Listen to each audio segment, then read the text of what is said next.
Hey guys. How are you? Hope you are doing great, and yeah, I have a great story for you guys today. What if a person from our world reincarnate in Harry Potter universe or the wizarding world with a Magus chip? He will conquer the wizarding world and be the hero from the shadows. So let's start with any delay. Chapter 1, Reincarnation. Friday, the 1st of September, 1989. My head really hurts, and what is that sound? This was Matthew Mason's first thought upon waking up.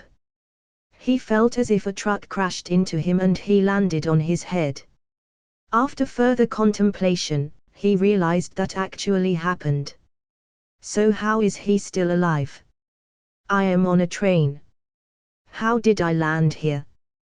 Where is even here? What's the destination? Please don't be the afterlife. He was sitting alone in some kind of train compartment.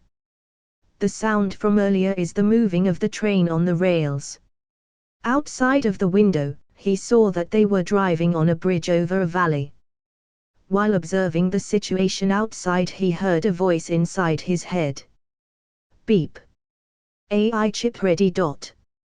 Memory data of host's original body ready for download and integration. Proceed. Ha. What the hell? What AI chip?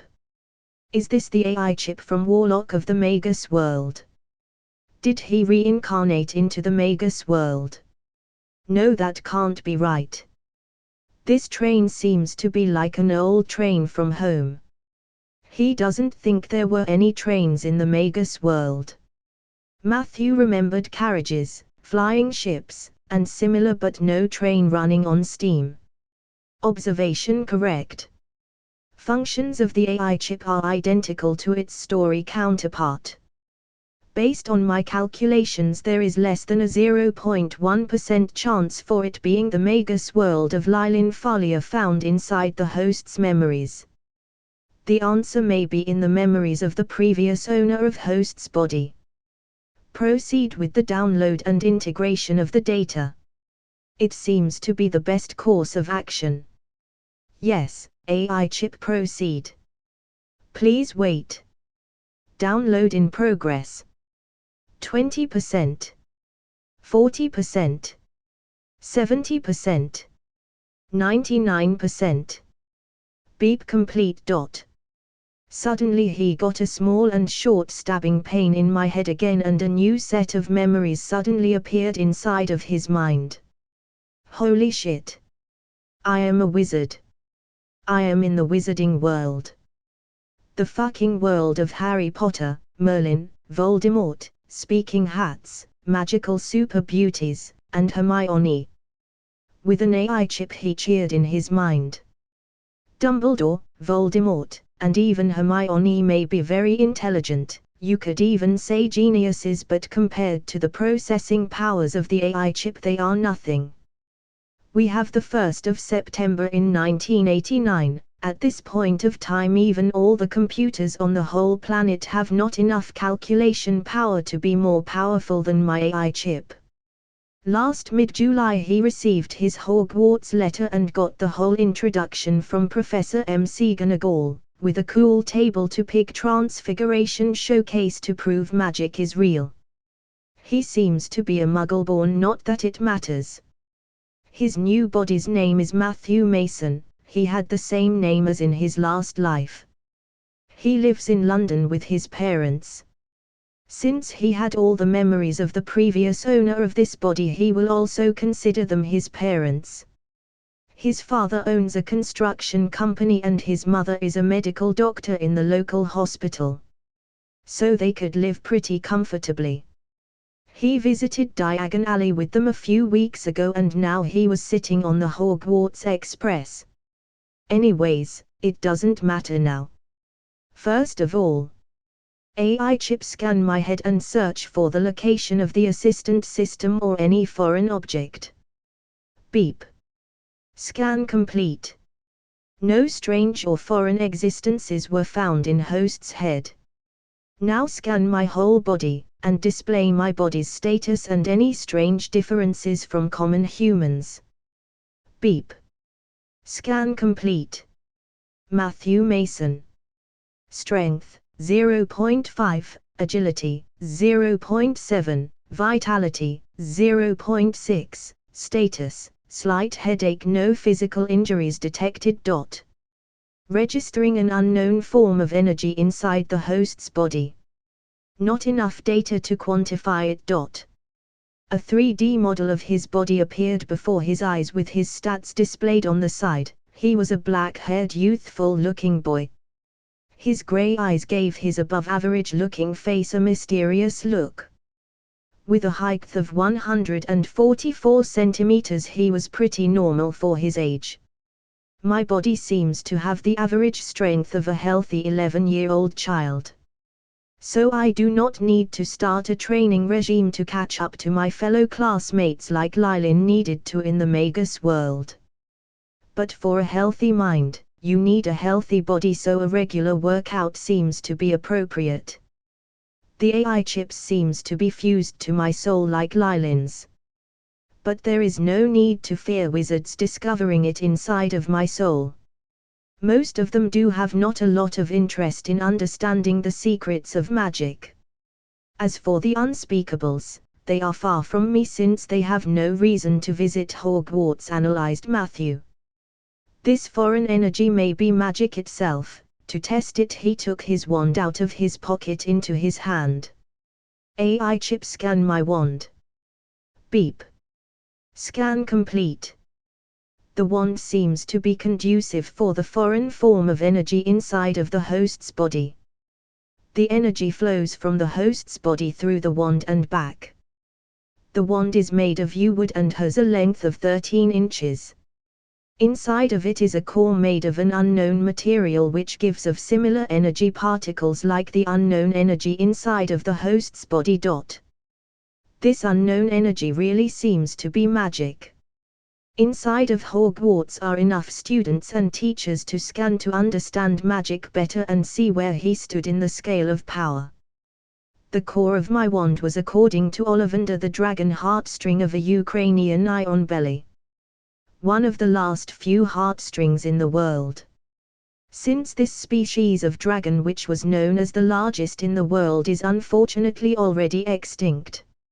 Luckily he felt that his wand belongs to him. What a fantastical and unique feeling. It seems his reincarnation doesn't force me to get a new wand.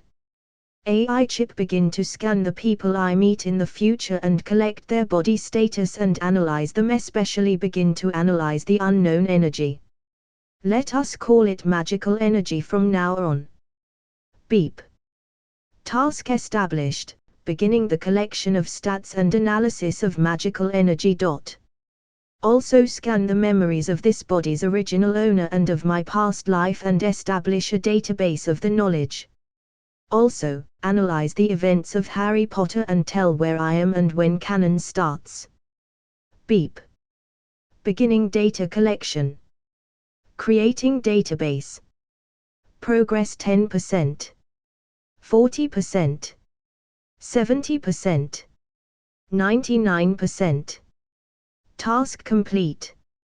Harry Potter receives his first Hogwarts letter in 691 days on the 24th of July, and his relatives then try to prevent him from going to Hogwarts. The first canon events inside the Harry Potter books happen a few weeks before that. The host is in the same year as Fred and George Weasley. Bill Weasley is head boy and Charlie Weasley is a Gryffindor prefect. The AI chip is really useful while his imperfect human mind at this point only remembers rough details. The AI chip knows every detail of his memories, even the ones he can't actually access, and is able to analyze every detail. It's like a portable pensieve.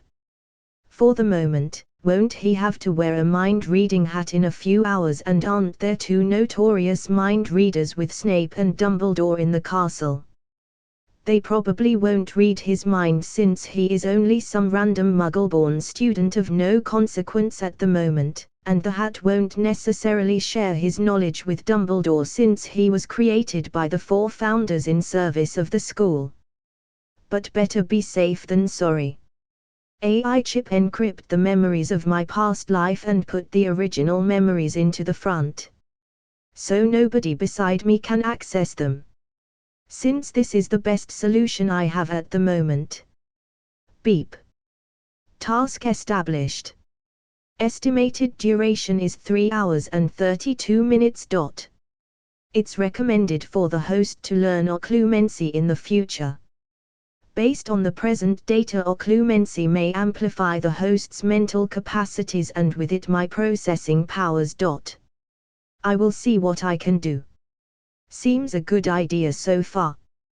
Probably around 4 hours until arrival in Hogwarts, and the chip is also indisposed for the next few hours. So I died. Well, fuck. Luckily I've got reincarnated and got a new chance to live. What a fucking cliché reincarnation through truck con. I was just a normal college student.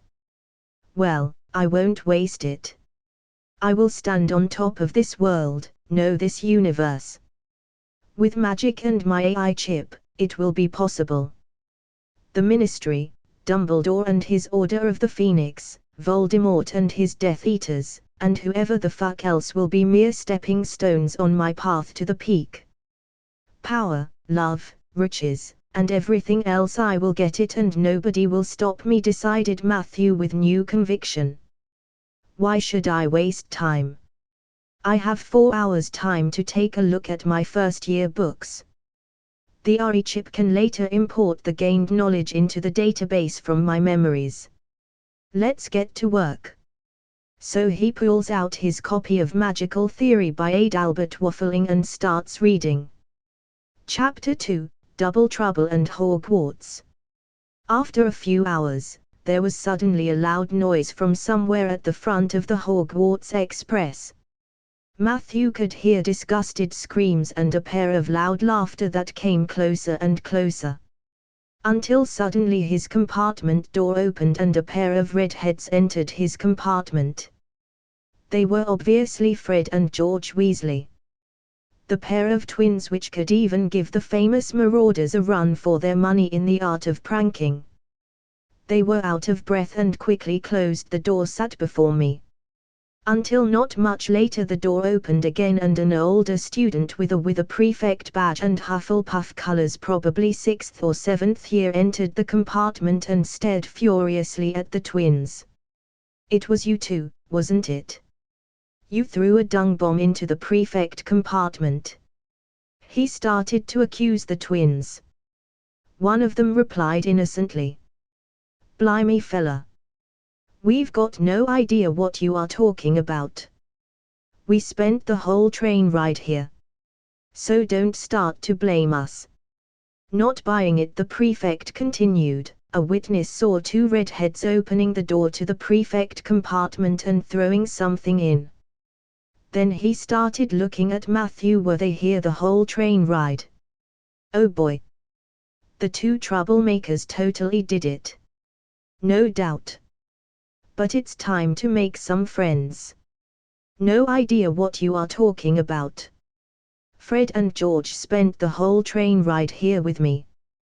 We were just becoming friends and were debating whether we would have to fight a troll to get sorted into our respective houses or if they would use another method. Until you came in and accused them. Maybe the witness is the actual perpetrator and blamed them since they were easy to spot. Clearly still suspicious but with no other proof, the Hufflepuff prefect started to leave the compartment. I will keep my eye on you 3. When we were sure he left, the twins looked at me and started introducing themselves. I am Grade. And I am Forge Weasley. But you already seem to know us. Have we met before? Wow, that's their famous twin speak. Are you practicing ending each other's sentences or something? Well, I saw you with your family on the platform. Your mom wasn't difficult to overhear. Matthew obviously lied. He can't tell them he knew them from a book series and recognized them from their red hair and their pranking of the prefect compartment. And so they started chatting until the train got close to Hogwarts and they had to change into their Hogwarts robes. Beep. Memory encryption complete. Starting to collect data from people in the host's surroundings. Collection complete. Still need more data for the analysis of magical energy. Well, it finished just in time. A voice echoed through the train, "We will be reaching Hogwarts in 5 minutes' time. Please leave your luggage on the train, it will be taken to the school separately. Probably house elves will transport the luggage to their rooms." As they stepped out of the train and onto the dark and tiny Hogsmeade platform. Beep. Registering foreign magical energy particles that try to mark the host's wand. What is happening? AI chip, are you able to interfere? Not enough data. Foreign magical energy particles successfully marked host's wand. So that's how the trace gets applied. Well, I will have to look into it in the future. First of all, I need more understanding of magic, decided Matthew. While he slightly shivered in the cold night air. A large beardy figure with a lamp in his hands suddenly appeared. Furziers. Furziers over here. That's obviously the half-giant Hagrid.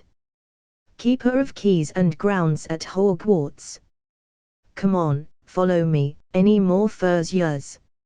Mind your step, now. Furziers, follow me. We followed Hagrid on a steep and narrow path. It was dark on both sides. Nobody spoke, everyone was probably nervous. "You'll get your first sight o' Hogwarts in a sec," Hagrid called over his shoulder, "just round this bend here." The narrow path opened suddenly and we arrived at the edge of a black lake. And there she was, Hogwarts. A beautiful medieval castle perched atop a mountain with sparkling windows from the night sky. With many beautiful turrets and towers. "No more N4 to a boat," Hagrid called, pointing to a fleet of little boats sitting in the water by the shore. Matthew entered a boat with another boy and 2 girls. "Everyone in!" shouted Hagrid, who had a boat to himself. Right then, forward. Everyone was silent and admired the castle while the small fleet sailed closer and closer to the cliff where the castle was standing on. "Heads down!" shouted Hagrid as the first boats entered an opening hidden by a curtain of ivy. There was absolutely no need for them to pull their heads down. But for Hagrid it was different. Probably hit his head a few times when he started guiding the first years in the past. The concentration of magical energy in the air is rising. My scan shows that the natural growth of the magical energy inside the body is amplified. It seems Hogwarts has a high concentration of magic, which apparently is good for the natural magical growth inside a wizard's body. No wonder Dumbledore doesn't leave the school. What a good place for a magical school. They traveled through a dark tunnel until they arrived in some kind of underwater harbor. They left the boats and Hagrid asked, "Everyone here?" Walking up a flight of stone steps we arrived before a huge wooden door. Hagrid raised his gigantic fist and knocked on the door. The door swung open and a tall black-haired witch in emerald green robes stood there, which he recognized from his new memories as Professor McGonagall. She has a really stern face. He had no idea how Fred and George could cause so much trouble with someone like her watching. "The Furziers," Professor McGonagall said. Hagrid. "Thank you, Hagrid. I will take them from here." They followed her through the large door into a large entrance hall which was lit by flaming torches. The ceiling was too high to make out, and a magnificent marble staircase facing them led to the upper floors. The first years followed Professor McGonagall through the hall to the large door on the right side of the hall. Based on the noise, this should be the entrance to the Great Hall where currently the rest of the school is. "Welcome to Hogwarts," said Professor McGonagall. "The start of term banquet will begin shortly, but before you take your seats in the Great Hall, you will be sorted into your houses. The sorting is a very important ceremony because, while you are here, your house will be something like your family within Hogwarts. You will have classes with the rest of your house, sleep in your house dormitory, and spend free time in your house common room. The 4 houses are called Gryffindor, Hufflepuff, Ravenclaw, and Slytherin. Each house has its own noble history and each has produced outstanding witches and wizards. While you are at Hogwarts, your triumphs will earn your house points, while any ruler breaking will lose house points. At the end of the year, the house with the most points is awarded the House Cup, a great honor. I hope each of you will be a credit to whichever house becomes yours. The sorting ceremony will take place in a few minutes in front of the rest of the school. I suggest you all smarten yourselves up as much as you can while you are waiting. Sure House Cup, the illusionary stick and carrot." After a few minutes, Professor McGonagall returned and led them into the Great Hall in a line. The bewitched ceiling looked like the night sky outside. What a beautiful piece of magic! All eyes were on the first-year students. At the other end of the hall was the teacher's table and before it stood a stool with a very old and dusty hat on it. As they arrived before it opened its mouth and started to. Chapter 3, Sorting Feast. And it started to sing with a horrible tune. After the song heard Fred or George exclaiming, "Ow, there is no troll. Now is the time of truth. If the sorting hat isn't able to access my encrypted memories, I should be safe from every legilimens in and outside this castle." Professor McGonagall stepped forward with a long roll of parchment. "When I call your name, you will put on the hat and sit on the stool to be sorted," she said. "Avery Clare." A dark-haired girl stepped forward and Professor McGonagall put the sorting hat on her head. "Slytherin," shouted the hat. The table on the far right started to cheer and clap as Claire went to sit down on the Slytherin table. "Davies, Roger." "Ravenclaw," shouted the hat again, and the dark-haired boy Roger joined the Ravenclaw table as they began to cheer. "Diggory, Cedric." "Ha, that's a bit unexpected. It seems Cedric was in the same year as Fred and George. He just had his birthday before the Goblet of Fire chose the champions in Harry's 4th year. My birthday is also before Halloween on the 23rd of October, so I could also join the tournament. But I still have time. Let's think about it when the time comes. Since I would have to face Voldemort to win the tournament. Less than winning is unacceptable," decided Matthew. "Hufflepuff," exclaimed the hat, and Cedric joined the cheering puffs on the Hufflepuff table. And the sorting continued until I suddenly heard my name called by Professor McGonagall. "Mason, Matthew." He started walking to the front while wondering where he would get sorted based on the memories of the original owner of this body. And whether the hat would pick up that he had hidden memories. He sat down and Professor McGonagall put the hat on his head. All eyes were on him. Suddenly he heard a voice in his head, "So I have horrible voice. Maybe I should put you in Hufflepuff." "You sorry, I was joking honestly." He thought in panic. "Is that so? Let's see. Curious and difficult, where should I put you? Your memories would suggest Gryffindor or Hufflepuff, but your personality and subconscious thoughts suggest a thirst for power and knowledge at all cost. Ideal traits for Slytherin. But I am a Muggle born. Wouldn't I have to endure lots of hardships and hate? That's why Slytherin is unfortunately out." In old times Salazar would welcome someone like you with open arms, but the recent centuries were no good for House Slytherin. Cunning and ambition were replaced by hate and bigotry. But you have a deep thirst for knowledge and a sharp mind which will help you to gain power. So better be Ravenclaw! Shouted the Sorting Hat loudly. So Matthew walked to the cheering Ravenclaw table and joined his classmates. Happy that the encryption of my memories worked and the hat could only pick up a recent personality change. The more time passes, even Legilimens shouldn't pick up a personality change in the past. But he should still study occlumency in the future, but it's not a priority. As the sorting continued, Fred and George got sorted into Gryffindor. Also Alicia Spinnet, Angelina Johnson, and Lee Jordan. Cassius Warrington, Graham Montague, and Adrian Pusey got sorted into Slytherin. That should be all characters from canon. His eyes fell on the high table. All the teachers looking like their movie actors. Hagrid was drinking from his larger-than-normal goblet. McGonagall was chatting with Dumbledore. Snape was dressed like you would imagine him in all black. Even Quirrell was there. He looks like in the movies, just without the turban, and he has dark hair. He should be teaching Muggle studies at this point if he was not wrong.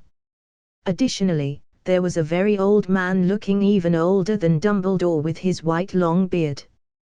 That's probably the Defense Against the Dark Arts professor. Welcome, he said. Welcome to a new year at Hogwarts. Before we begin our banquet, I would like to say a few words.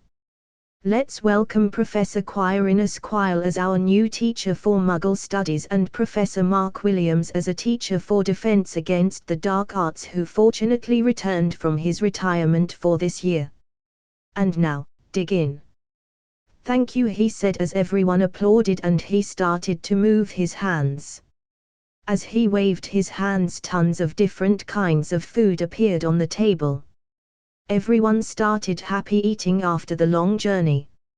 Matthew was also hungry and the food looked delicious, so he ate while holding small talk with his new housemates so he gets to know them. As everyone finished eating, the food remains vanished and the tables became sparkling clean as before. A moment later the desserts appeared. Blocks of ice cream in every flavor you could think of, apple pies, treacle tarts, chocolate eclairs, and jam donuts, trifle, strawberries, jello, rice pudding. Lots of Ravenclaw students talked about homework, studies, or books. The atmosphere was happy in the whole Great Hall. At last, the desserts too disappeared, and Professor Dumbledore got to his feet again. The hall fell silent. Ahem, just a few more words now that we are all fed and watered. I have a few start of term notices to give you. First years should note that the forest on the grounds is forbidden to all pupils. And a few of our older students would do well to remember that as well. While Professor Dumbledore said that, he watched the Weasley twins as they looked at each other and had a dangerous grin on their faces. Oh boy, here we go again. Apparently, Dumbledore also didn't miss their look as his twinkling eyes observed the twins for a moment. I have also been asked by Mr. Filch, the caretaker, to remind you all that no magic should be used between classes in the corridors. Quidditch trials will be held in the second week of the term. Anyone interested in playing for their house teams should contact Madam Hooch. And now, before we go to bed, let us sing the school song, cried Dumbledore. The other teachers' smiles had become rather forced and awkward. Dumbledore gave his wand a little flick, as if he was trying to get a fly off the end, and a long golden ribbon flew out of it, which rose high above the tables and twisted itself, snake-like, into words. Everyone pick their favorite tune, said Dumbledore, and let's sing. After the worst song he had heard in both his lives finished, the students started to move outside of the Great Hall to their common rooms. We also got called by a female blonde-haired prefect from Ravenclaw. Ravenclaw first years to me. Welcome to Ravenclaw, the smartest house of Hogwarts. My name is Lisa Bennet. I am a fifth-year prefect. Follow me to our common room. She guided them outside of the Great Hall, up the marble staircase through the castle. Through a lot of corridors with moving portraits and armors and other moving staircases until we reached the 5th floor. Matthew made sure to remember the path, as he would need it from tomorrow on. Where she led us to the west side of the castle to a large spiral staircase. At the end of the spiral staircase was a big door without a doorknob or keyhole but a bronze knocker in the shape of an eagle. As we arrived before the door. This is the entrance to our common room. We have no passwords like the other houses. To enter ours we need wisdom. Everyone only gets one try. If you answer it false you will need to wait for other students. So who wants to try to answer it? After nobody wanted to, Matthew stepped before the bronze eagle and it started to ask a riddle. I have lakes with no water, mountains with no stone, and cities with no buildings. What am I? Ha, not easy. But after a few moments, he got the answer. The answer is a map. As the door opened for us, Lisa said, "Well done. Let's enter the common room and finish our tour so we can all get to bed. Follow me." Chapter 4, Ravenclaw Tower. As they scrambled through the large door, they found themselves inside the Ravenclaw common room. A larger circular room with 2 floors. On the top floor were graceful arched windows that punctuated the walls, which were hung with blue and bronze silks, and a midnight blue carpet covered in stars, which was reflected onto the domed ceiling. One of the airiest rooms in the whole of Hogwarts. With a spectacular view onto the Hogwarts school grounds, including the Forbidden Forest, the Great Lake, the herbology greenhouses, and the Quidditch pitch. The room was furnished with blue tables, chairs, and a divan. Next to the stairs leading up to the dormitories stood a tall statue of Rowena Ravenclaw made of white marble. On the wall hung moving portraits of famous Ravenclaws. The common room was furnished with bookshelves on the walls of the bottom floor, their own library. 2 staircases were leading upward on each side of the marble statue of Rowena Ravenclaw besides the bookshelves. Lisa directed them to the middle of the common room and continued to explain, "Welcome to the Ravenclaw common room. The probably most practical one of all houses. We have our own library which is managed by our head of house, Professor Flitwick. The library has a collection of books that are useful to expand and deepen the knowledge of the school curriculum. Beginning from the far right we have the books for the first years to the far left where it ends with books for the 7th year. Additionally, on the last shelf are Professor Flitwick's personal recommendations. Every Saturday from next week onwards will be a study group for younger students, where older students help the younger with the curriculum. It's a tradition that Ravenclaws have the best grades in their year, which we try to continue with these study sessions." After Lisa explained to us the library system and study sessions, she continued to show us the rest of the common room. The left staircase leads to the girls' sleeping dorm. The stairs are enchanted to allow no boy to climb the stairs. The staircase on the right leads to the boy dorms. Your trunks are already in your rooms, which are marked. Before you go to sleep, remember tomorrow at breakfast Professor Flitwick will distribute the course schedules for this year. Also, if you have any questions you can come to me or any other prefect, we will help you. Professor also has speaking hours which will be marked down in your schedule. His office is on the 7th floor inside the West Tower. Well, time to finish this tour. Any questions? No. Then have a good night everyone. There were 8 first-year Ravenclaws this year. 4 girls and 4 boys. I am probably still part of the generation whose numbers got affected by the First Wizarding War.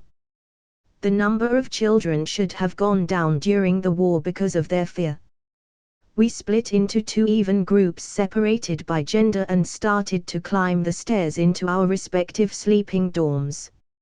At the top was a long corridor with doors from both sides. On the first left side door was written in bronze-colored letters "First Year Dorm." "This seems to be our bedroom.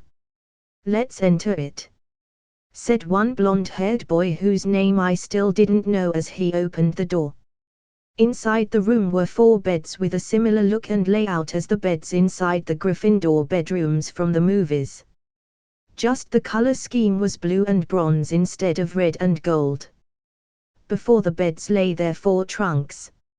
As he walked to his assigned bed where his trunk was placed, he decided to break the ice and introduce himself.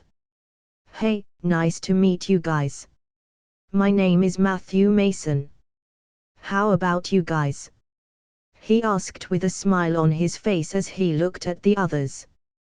The other 3 occupants looked at each other before the dark-haired Roger Davies replied, "Hi, Roger Davies."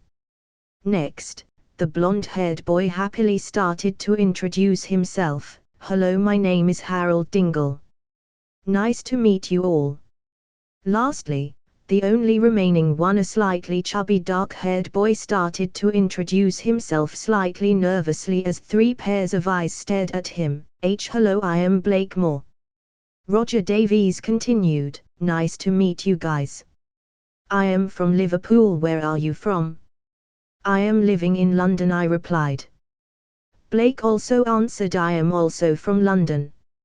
Lastly, Harold answered, "I am from Newport in Wales." And so they chatted with each other and started to befriend each other. Roger talked about his plans to join the Quidditch team next year and how disappointed he is that he couldn't join this year. Harold talked about his fascination for magical creatures since he also is a Muggle-born. Blake and I mostly listened to them with a few comments in between. Until it became quite late and dark outside. I am sure all of us are quite tired after the long journey and the sorting, and I would very much like to sleep since I plan to explore the castle tomorrow after breakfast before classes start on Monday. So let us continue to chat tomorrow and get some rest for today. Sure. Seems to be a good idea. Although I will first explore the Ravenclaw's Tower Library first thing in the morning. So good night, fellas," replied Harold. "Good night." Matthew moved himself to his new bed and closed the dark blue curtains behind him. While laying down, he started to mentally communicate with his AI chip. "AI chip, how is the progress in analyzing the magical force? Enough data collected? Should I complete the analysis and display the new status? Please confirm. Yes, proceed. Beep. Finishing analysis and calculating new status. 15%, 40%, 80%. Analysis complete. Displaying status. Matthew Mason. Strength, 0.5, Agility, 0.7, Vitality, 0.6, Magical Energy, 2.1, Status, Healthy, no injuries detected. How does my magical energy compare to the other students? And what about the teachers? He mentally asked. An average first-year student has a magical energy value of 2.0. 1.0 is the base value of a squib who doesn't seem to have the ability to manipulate magical energy but still can sense it. It's constantly rising through the nourishment of the dense ambient energy of the castle. While it seems that the nourishment gets weaker the older and more powerful you get. More research is recommended. The average 7th-year student has a magical energy value of 85.0. The teacher's energy value wasn't quantifiable since their magical energy was different in quality and density. Albus Dumbledore had the densest energy. His was even different from the others, which suggests that there are different levels to accomplish in the future. Further research required. Interesting. We will definitely research it in the future. For now, start another task. We will tomorrow cartograph the castle and its immediate grounds and create a mental map, so I won't get lost in the future. Task started. Current estimated progress 3%. Well, it's time to finish the day and spend my first night inside the wizarding world. He thought as he closed his eyes and fell asleep to the steady sleeping noises of his roommates while wondering what the future would hold for him. Chapter 5, Hogwarts. Saturday, the 2nd of September, 1989. After a restful night, Matthew woke up at 6 a.m. thanks to the AI chip waking him up.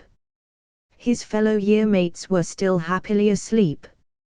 Today was a Saturday, which meant that there was a full weekend of no classes, enough time to explore the castle and study the basics for the first-year classes.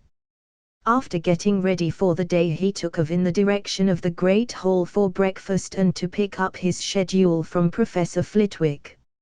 On the way, he explored different kinds of rooms and corridors to further complete his mental map of the castle, which would be very useful for the coming years. After a while, he arrived at the Great Hall for breakfast. The Great Hall was still pretty empty this early in the morning. Luckily, the 4 heads of the houses were already present. After introducing himself to Professor Flitwick, he got himself his schedule. While enjoying his delicious British breakfast, he checked his schedule for the next year. So first time transfiguration on Monday, potions, and defense against the dark arts on Tuesday, charms on Wednesday, herbology and my first flying lessons on Thursday. I definitely should study my whole potion book before Tuesday. Snape probably won't be so harsh on us since we aren't Gryffindors, but I would rather have a positive relationship with him. After breakfast, he finally started to explore the castle. Hogwarts Castle was a large, 7-story high building supported by magic, with 142 staircases throughout its many towers and turrets and very deep dungeons. The castle was built in the late early Middle Ages, c. 993, by a wizard architect and the foremost celebrated wizards of the age, Godric Gryffindor, Helga Hufflepuff, Rowena Ravenclaw, and Sorlaser Slytherin. Matthew started exploring the castle from the Great Hall. First, he entered the dungeons and especially located the potion classrooms, and even located the entrance to the Slytherin common room with the help of the AI chip. From there he explored every floor of the castle and specially located the classrooms of his future classes. Around lunchtime he decided to visit the kitchen, which he found thanks to the chip's reminder that it was located behind the fruit bowl painting with a large pear. After tickling the pear, he climbed through the hole and was greeted by a lot of large, round and dark eyes. The house elves looked like in the movies, although more like Dobby rather than old and wrinkly like Kreacher. Kreacher was probably also affected by being alone and under the influence of the Horcrux inside of the Slytherin's locket for so many years. After finishing my lunch, which I got served by a lot of overly excited house elves who are just happy to work, he continued to explore the castle. The castle has many shortcuts and secret corridors. It was impossible to find them all with only one day of exploration. But he made good progress for one day and found all major canon locations like the common rooms, classrooms, entrance to the Chamber of Secrets in the second-floor girls' bathroom, room of requirements, and library. Obviously, he didn't enter the chamber since he doesn't know Parseltongue. At dinner time he arrived in the great hall again for dinner, where he was greeted by his roommates. "Hey Matthew! Where have you been all day? We didn't see you in the dorms today," said Harold after Matthew reached his classmates. "I spent the day exploring the castle. I found all our classrooms and even some shortcuts to them. What were you guys up to?" replied Matthew while sitting down. "Well, that's nice. I probably should do the same tomorrow since I don't want to arrive late for classes on Monday. We wasted the whole day playing gobstones, checking out the Ravenclaw library, and talking to some older students," answered Roger while enjoying his meal. "Don't worry guys, I can escort you if necessary. I will show you the shortcuts I found," Matthew told them while beginning to eat. The shy Blake also joined the conversation. "Thank you. By the way, Professor Flitwick will welcome the Ravenclaw students back after dinner in the common room." "That's nice. He is seemingly Britain's most educated charms master. And before he started teaching he was even a dueling champion with the title of Master Duelist. He has been in Hogwarts for about 20 years. Let's walk together after dinner," remarked Matthew. While enjoying their tasty meal they passed the time with some more idle small talk. After the productive but tiring castle exploration, Matthew was happy to rest a bit. Scene break. After dinner, the whole Ravenclaw house gathered around the common room to meet Flitwick for his yearly introduction. At the decided time, Professor Flitwick entered the common room and greeted the gathered students. "Good evening, I hope you didn't wait too long." Phileas Flitwick was a part goblin wizard. Thanks to his lineage he had a short stature. After walking to the front he placed himself inside an empty chair and asked the students to gather around him. Many students choose to sit on the floor with the younger ones in the front. Nobody wanted to miss what a teacher would say. "Welcome back for another year. I hope all of you settled down and had no problems with your living arrangements, because if you do come to me, we will see what we can do about them. So don't hesitate to share any of your problems. First of all, let me introduce myself to the new students. I am Phileas Flitwick, head of House Ravenclaw. I also teach the subject of charms, meaning I will be teaching you the wonders of charms. My responsibilities as head of house include correcting any problems you should have and guiding you throughout your educational years here in Hogwarts. My doors are always open to all Ravenclaws. If I shouldn't be available, you can also ask any prefect for help which you recognize in their prefect badge," explained Flitwick to the new students. Flitwick continued with his explanation while taking his wand out. "Since you all are Ravenclaws, you should know about the origin of our noble house." With a flick of his wand, the symbol of House Ravenclaw appeared. House Ravenclaw is the house of Rowena Ravenclaw, one of the 4 founders of Hogwarts. She created the house for students who are characterized by their wit, thirst for knowledge, wisdom, acceptance, creativity, and intelligence. Any Ravenclaw student displays a number of these traits. Over the centuries our house created many exceptional witches and wizards. Many of them became great inventors, spell creators, potion masters, and more. I also was a Ravenclaw during my time in Hogwarts. Unlike other houses, our common room can only be entered through passing the question of an eagle-shaped bronze knocker.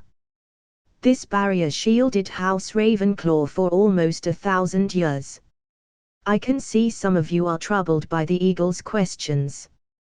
But you will adapt quickly and soon enough even enjoy the challenge.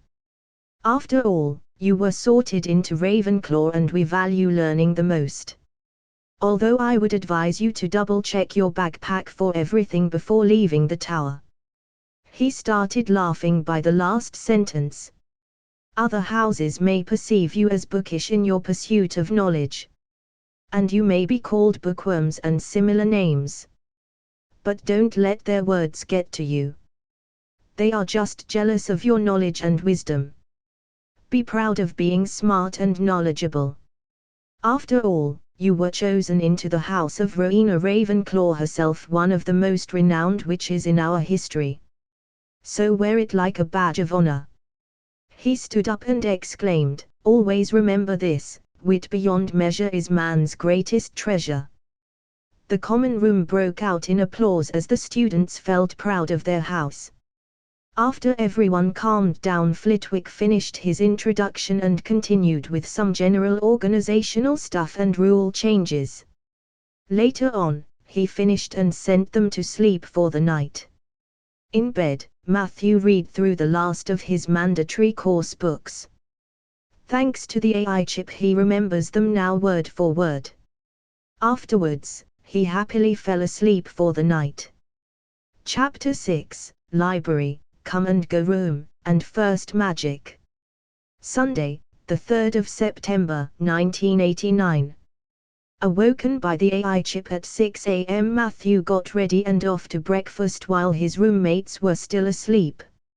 After enjoying his early breakfast in an almost empty hall with very few other students that already were awake, he left the hall to explore the outskirts of the castle to complete his rough mental map of Hogwarts.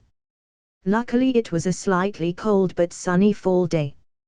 After exploring the Great Lake, herbology greenhouses, Quidditch pitch, and Hagrid's hut, his map was more or less complete. Over the years he would add all the secret passages in and outside the castle, and later on he will explore the Forbidden Forest. But first of all, he needs the ability to defend himself or entering the forest as a first-year student who barely knows to shoot colored sparks would be suicide. After stopping in the kitchen for a quick lunch, Matthew made himself on the way to the first floor through the great staircase. His next stop was the Hogwarts Library, which is located in the training grounds tower on the first floor, accessed through the library corridor. The library contained tens of thousands of books on thousands of shelves. Included in its many sections is an invisibility section, a section with information about dragons, and a restricted section at the back, set off with a rope. The librarian was Irma Pince. She was highly possessive and protective of the school's books and was deemed highly unpleasant by most of the student body. According to her, a signed note from a teacher is required to peruse the restricted section of the library, or being an OWL student, it contains books of dark magic only used by older students studying advanced defense against the dark arts and different kinds of advanced but more dangerous subjects. Although there was a time the section was open to all students and even contained very dark subjects like Horcruxes. For now, the restricted section didn't matter to Matthew. The public part of the library contained more than enough books for the next year. After all, unlike in Warlock of the Magnus world, there was no method to download the knowledge directly. He needs to read every book fully to add the knowledge into his database. Unlike the other students, he just needs to read them once, and with the help of the AI chip, he comprehends the whole book word for word. So he started to research the core subjects for the next few hours, especially potions. Potions was one of the most important subjects for him at the moment. It was his way to raise funds in the immediate future through improved potions, and most importantly, he could find a way to further increase his magical energy value. If a potion like this existed, it would be family magic. No potion master was foolish enough to release a valuable recipe that increases the power of the user directly. Probably only powerful and old pure-blood families would have some, but with the AI chip, it was possible to find one. Scene break. For the next few hours, Matthew increased the theoretical knowledge inside his database. Although theory is important, in the end only if you could apply the knowledge someone would be powerful. So it was time to check out his practice room. The most useful room in the entire castle.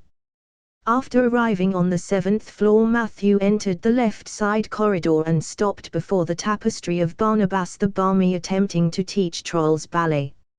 On the opposite wall of the tapestry was the hidden entrance into the room of requirements, also called the come and go room. To open the room, someone needs to walk past it 3 times while thinking what is needed, and a door will appear. Matthew checked if someone was inside the corridor and started to walk 3 times before the wall with the entrance. I want to understand how the room works. I want to understand how the room works. I want to understand how the room works.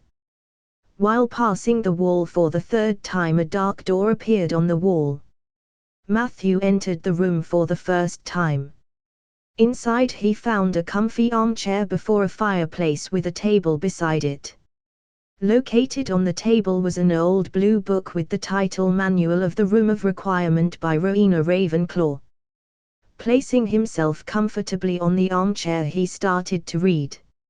In summary, the Room of Requirements was created by Rowena Ravenclaw. The other founders assisted her with their magic in the final creation step.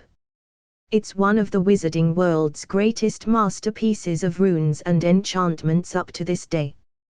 The room is controlled by a semi-conscious existence integrated into the magic of Hogwarts. The general rules are, it can store and summon objects, also it can conjure simple objects like furniture or tools inside the room.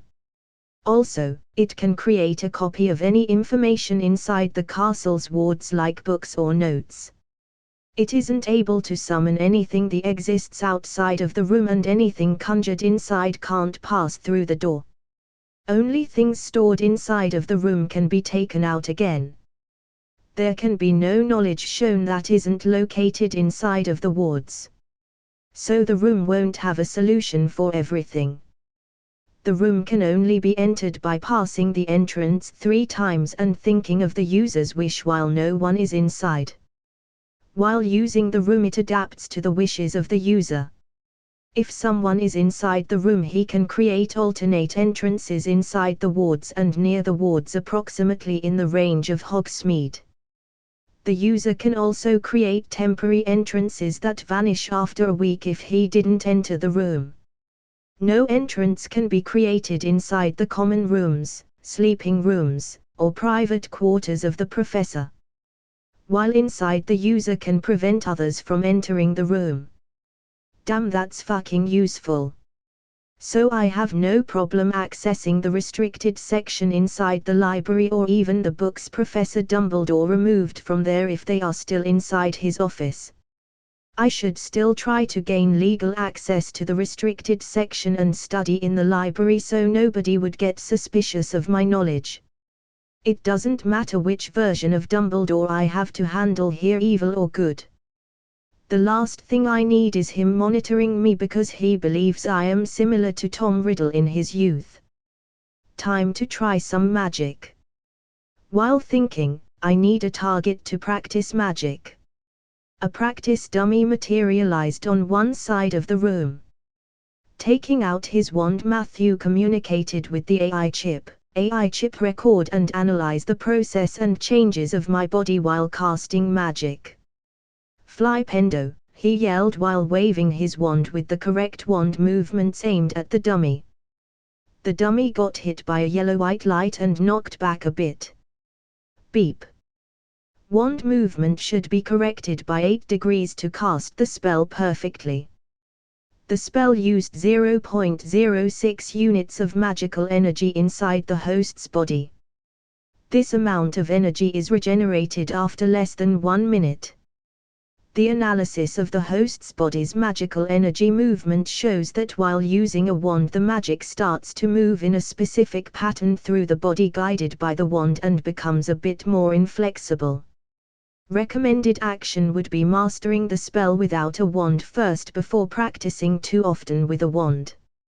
By learning spells only through wand usage, magic casters would mostly lose the ability to cast wandless. While first practicing wandless would prevent this side effect and also improve the power and control of spells with a wand. It seems a wand is a useful tool, but by only learning to cast with it, it becomes a crutch and weakens the spellcaster in the long run. So Matthew put his wand back into his pocket and tried to cast the spell Wandless Flipendo. And nothing happened. Host didn't try to move his magic through his hand. The host is recommended to close his eyes and concentrate on moving his magic through his hand while casting the spell. The AI chip will assist with this step until the host can grasp the feeling. Matthew tried again to cast the spell while trying to feel and move his magic, Flipendo. A faint yellow-white light impacted the dummy and pushed it slightly away. Yes, I can cast wandless magic. Although with assistance. 0.2 units of magical energy used. The host can cast another 9 times before he needs to rest for a few minutes. Matthew spends the rest of the evening practicing different kinds of first-year spells wandless. After a while, the AI chip stopped assisting him because he grasped the concept of feeling and controlling his magic. The spells he practiced were colored sparks, the wand lighting and wand extinguishing charm, the unlocking charm, the knockback jinx, and the levitation charm. Time to try with a wand again, Flipendo. He yelled while guiding the magical energy through his body. A powerful yellow-white light hit the dummy and threw it against a wall. Amazing! Yelled Matthew while trying the different spells in different intensities. Beep. Problem solved. Guiding host's magic himself prevents the side effect of losing the ability to cast magic wandless. The more host's control improves, the less magical energy is used. At the moment the spell uses on average 0.04 degrees with a wand and 0.09 degrees without a wand. Chapter 7, First Lessons. Monday, the 4th of September, 1989. After he returned late to his sleeping dorm. His roommates were already deeply asleep. He quickly took a shower and turned in for the night. The next morning he walked with his fellow classmates to breakfast and later showed them a secret passage from the Great Hall to the Transfiguration classroom of Professor McGonagall. They arrived early for their first double lesson Transfiguration with the Slytherin first years. Inside the classroom waiting for them was only a tiger-striped cat on the teacher's table for them. Nice, we are the first ones. We can sit wherever we want, said Harold. But what is a cat doing here? Asked Blake while looking at her in interest. I've spent yesterday preparing for classes, and inside one of the Transfiguration books, I've found the description of magic called the Animagus transformation. An Animagus is a wizard or witch with the ability to change into one's animal form. Although it's a rare skill in magical Europe because of certain dangers. But as one of the most accomplished Transfiguration masters, this is probably Professor McGonagall. Matthew explained under the approving nod of the black cat, but let's keep quiet about it. The shocked faces of our classmates should be an amusing sight. That's neat. Hello, Professor McGonagall, said Roger. I agree, the show will be fun to watch later. So the 4 of them took the first row places. Matthew sat together with Blake. Harold and Roger took the table behind them. The tables were split into 2 rows inside the classroom. The Slytherin students will probably place themselves on the other side. Matthew prepared his copy of A Beginner's Guide to Transfiguration by Emeric Switch, and his writing utensils while waiting for the rest of the students to arrive. After a while, the students entered the classroom bit by bit while watching Professor McGonagall in her black cat form curiously.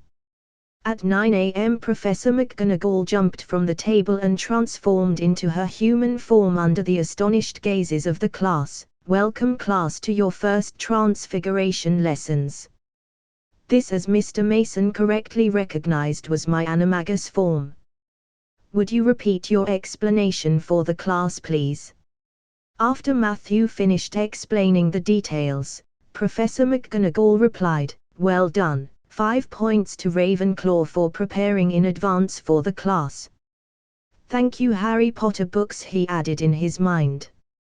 Transfiguration is some of the most complex and dangerous magic you will learn at Hogwarts, she continued. Anyone messing around in my class will leave and not come back. You have been warned. Then she changed her desk into a pig and back again. They were all very impressed and couldn't wait to get started, but soon realized they weren't going to be changing the furniture into animals for a long time. Professor McGonagall started with a long lesson on the theory behind inanimate transfiguration. She also introduced the basics of the transformation formula, which is that the intended transformation is directly influenced by body weight, A, viciousness, V, wand power, W, concentration, C, and the amount of magic, which I named magical energy, Z. The theory was nice to listen to since she also added her experiences into the lesson, which you couldn't find in any books. After taking a lot of complicated notes, they finally started in the second half of their lesson with practical transfiguration. They were each given a match and started trying to turn it into a needle. Although he held his wand in his hand, he didn't channel magic into it. First, he wanted to accomplish the transfiguration wandless. His first attempts were fruitless. Analysis of the transformation formula complete and ready for integration. Proceed. Yes, confirmed Matthew, as the knowledge of how to apply the formula appeared in his consciousness. With the analyzed theory, he finally succeeded in his wandless attempts, which resulted in a slight change in his match. It became slightly silver and pointy, which was also noticed by Professor McGonagall. Well done, Mr. Mason. By the end of the lesson, Matthew was the only one who accomplished to change his match completely into a needle, which earned him another 5 points. While some of the Slytherin students gave him hateful stares. On their way to lunch, they were suddenly stopped by a snobby voice behind them. "Do you believe you are better than us, mudblood? Know your place, filth," said an arrogant-looking dark-haired boy, which Matthew recognized as Cassius Warrington, a Slytherin student. Oh boy, there is the arrogant Slytherin cliché, Matthew thought while he replied, "Well, based on our class performance, I believe I am better than you. And did nobody teach you to introduce yourself when approaching someone?" "Well, my name is Matthew Mason, and who might you be?" "That's none of your concern, mudblood," he aggressively replied while taking his wand out and casting a spell at Matthew. He dodged the curse easily while taking his wand out. "Well, so much to your supposed superiority. Flipendo," he casted. Warrington didn't expect a counter from a Muggle-born student and got directly hit by the spell and flew into the wall. "Next time I would be more careful who you try to mess with. A wizard that seems to be more talented than oneself is a dumb choice, especially for a Slytherin who is supposed to be cunning and sly," he told him while leaving with his friends. On the way to the Great Hall, Matthew got celebrated by his friends. "That was amazing," said Harold. "He almost pissed himself at your last sentence. Let's hope he learns his lesson." Based on the Harry Potter books, I would say probably not, Matthew thought while the friends continued to chat on their way to the Great Hall. After lunch, they had their first lesson, herbology, together with Hufflepuff. Herbology occurs in the Hogwarts greenhouses. During the lesson, Professor Sprout, a squat little witch with short, grey, wavy hair, introduced them to the basics of herbology and the basic tools needed during future lessons. The lesson ended with an introduction to some simple and harmless plants. After herbology, the last lesson of their day was history of magic together with Gryffindor, held by the old ghost Professor Binns. History of magic is a major waste of time. During roll call he used the names of students during his lifetime. Professor Binns, who doesn't even know any actual names of his students, just babbled on about goblin rebellions. The majority of the class fell asleep while the twins passed their time throwing paper projectiles at their fellow classmates in an attempt to wake them up. Matthew decided to bring some books to study from now on. Once history of magic ended, he said goodbye to his friends and rushed to the library, where he spent the rest of the afternoon studying different kinds of magical topics. As curfew approached, he made himself on the way to his dorms, but not before stopping by the kitchen for a quick snack. After arriving in the common room, he joined his friends, where he spent the evening watching Roger and Harold play wizarding chess and using the Ravenclaw Tower library. After it became dark outside, they retired for the night to their dorm. Chapter 8, Potions, Charms, and Dada. Tuesday, the 5th of September, 1989. Today the Ravenclaw students have their first double lesson of potions together with the Hufflepuffs. After breakfast, they hurried to their classroom. Potions lessons took place down in one of the dungeons. It was colder here than up in the main castle, and would have been quite creepy enough without the pickled animals floating in glass jars all around the walls. After settling down and preparing his writing utensils, Snape appeared at the door with his dramatic waving cloak. His serious-looking face and the dark atmosphere of the dungeons directly quieted the class down. Snape started the lesson by taking the roll call. While observing the class with his dark cold eyes, he continued the lesson with his famous speech, which he most likely practiced before a mirror in the past. "You are here to learn the subtle science and exact art of potion making," he began. He spoke in barely more than a whisper, but they caught every word. Like Professor McGonagall, Snape had the gift of keeping a class silent without effort. As there is little foolish wand-waving here, many of you will hardly believe this is magic. I don't expect you will really understand the beauty of the softly simmering cauldron with its shimmering fumes, the delicate power of liquids that creep through human veins, bewitching the mind, ensnaring the senses. I can teach you how to bottle fame, brew glory, even stop a death, if you aren't as big a bunch of dunderheads as I usually have to teach. More silence followed this little speech, until he suddenly started to question the students about their first-year coursebook Magical Drafts and Potions by Arsenius Jigger. After fruitlessly trying to catch some unprepared Ravenclaw, he instead decided to harass the Hufflepuff students. Until he probably decided that he intimidated the class enough. The lesson continued by putting the students in pairs. He instructed them to brew a simple potion to cure boils. Matthew was paired with Blake. Snape told them to get their potion ingredients from the storage cabinet. With the help of the AI, he was able to choose the ingredients which contained the highest amount of magical energy, meaning he collected the most potent ones. Under the critical eyes of Snape, they weighted dried nettles, crushed snake fangs, and prepared other ingredients they needed for their potion. The AI chip can discern the most effective preparation method. Matthew could swear he saw a flash of acknowledgement inside of Professor Snape's eyes. While he continued to prepare the potion with slight adjustments from the AI chip. While for the other students the whole lesson was a stressful ordeal. Matthew calmly finished his perfect blue-colored potion. Afterward, he bottled and labeled his potion and left it on Snape's desk. While getting a nod of approval. In the end, Snape instructed them to write 3 inches about boil cures until next week. Tilda scene break Tilda.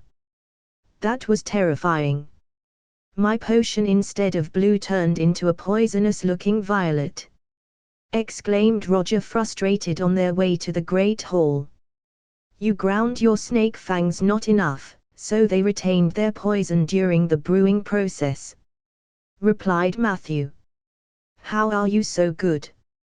When I watched you stirred your potion counterclockwise every 3 times instead of 7 times, but your potion came out perfectly, asked Roger, frustrated. Well, I just had a feeling that would cause a better magical reaction than the method described in the books. I have no idea how I knew that. Maybe I am just naturally talented. He lied. Well, at least nobody blew up their cauldron. I heard that was a common occurrence. After lunch, they attended another lesson on transfiguration and later the history of magic. At the end of the day, Matthew spends his free time in the library again after completing his potion and transfiguration homework. Scene break. Wednesday, the 6th of September, 1989. Professor Flitwick started the charms class with a roll call while standing on a pile of books. He introduced the principles of casting magic with a wand. The purpose of a spoken incantation and a specific wand movement is to subconsciously focus the spellcaster's intent. Every spellcaster needs 2 things to cast a spell: intent and magic. Can someone tell me why our incantations are all in a modified form of Latin instead of English? Yes, Mr. Mason, please. If our incantations were in English, it would be pretty easy to cast spells accidentally. So to prevent any accidents, we use a dead language. Also in a modified form so we wouldn't cause some accidents if we ever needed Latin. According to an introduction of ancient magicals, the ancient Greek magical community was wiped out overnight because of a disaster caused by their collective magic during a national holiday. They cast all their spells in ancient Greek back then, like their spoke word.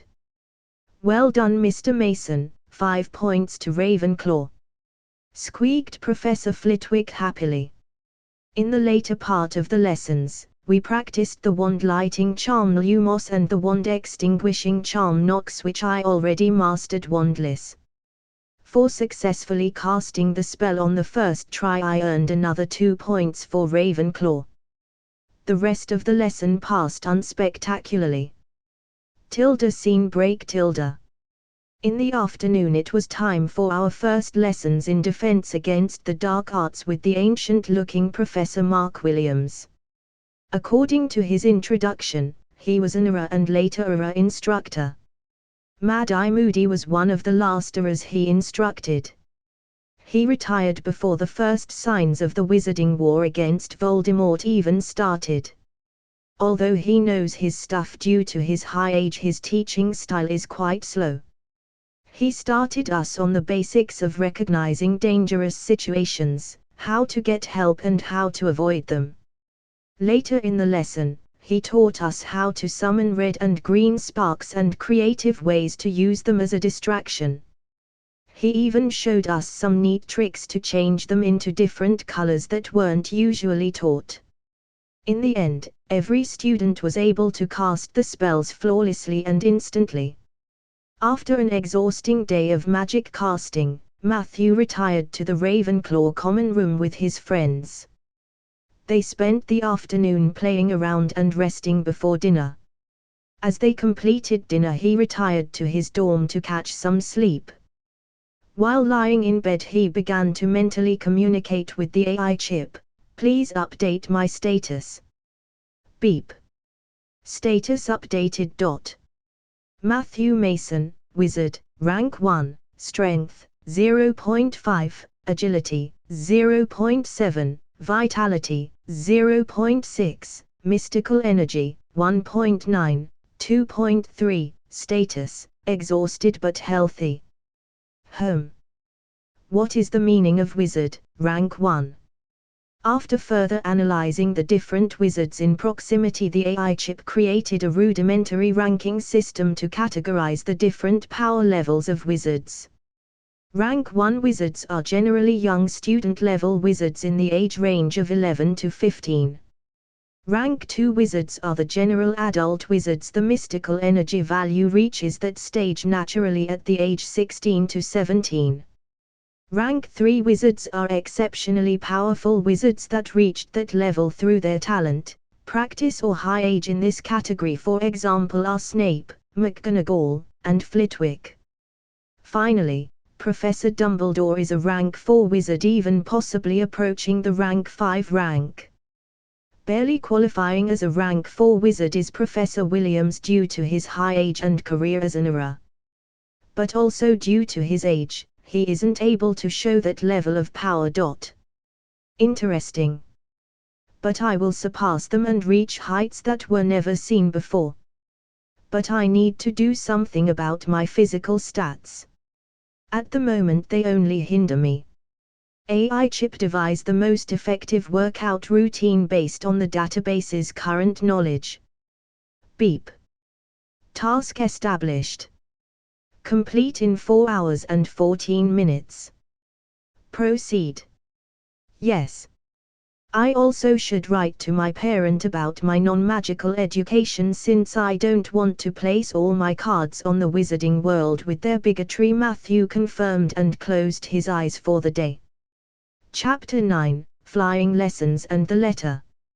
On the next day, the AI chip successfully created an effective workout routine for Matthew which would raise his physical stats equally based on the knowledge about sport and fitness he picked up during his past lives. From this day on, he would every day spend the morning working out for an hour before breakfast and lessons. Starting with a jog around the Black Lake. Thursday passed without incidents, only noteworthy were the astronomy lessons at midnight. To Matthew's astonishment, wizarding telescopes for centuries completely outclassed non-magical telescopes. With the help of runes and enchantments, wizards could perceive the universe on the level of space telescopes like the Hubble telescope of his past world, which would be delivered next year into space if both timelines are similar. Thanks to this advantage, the wizarding world has a superior understanding of the workings of the universe. Unfortunately, they are missing the logical and scientific methods of the non-magical world, or there may have been already space wizards. That's probably a side effect of the concept of magic itself. Most wizards seem to miss common sense. On Friday, the first-year students have their first flying lessons. The lessons are held for all 4 houses together. All of them gathered in the afternoon on the training grounds outside of the tower where the library is located. The flying instructor, Madame Roland Hooch, is an elderly woman with spiky grey hair which were cut short and had a piercing, yellow, hawk-like eyes. She wore a white button-down collared shirt and black necktie with the Hogwarts crest, under a cloak.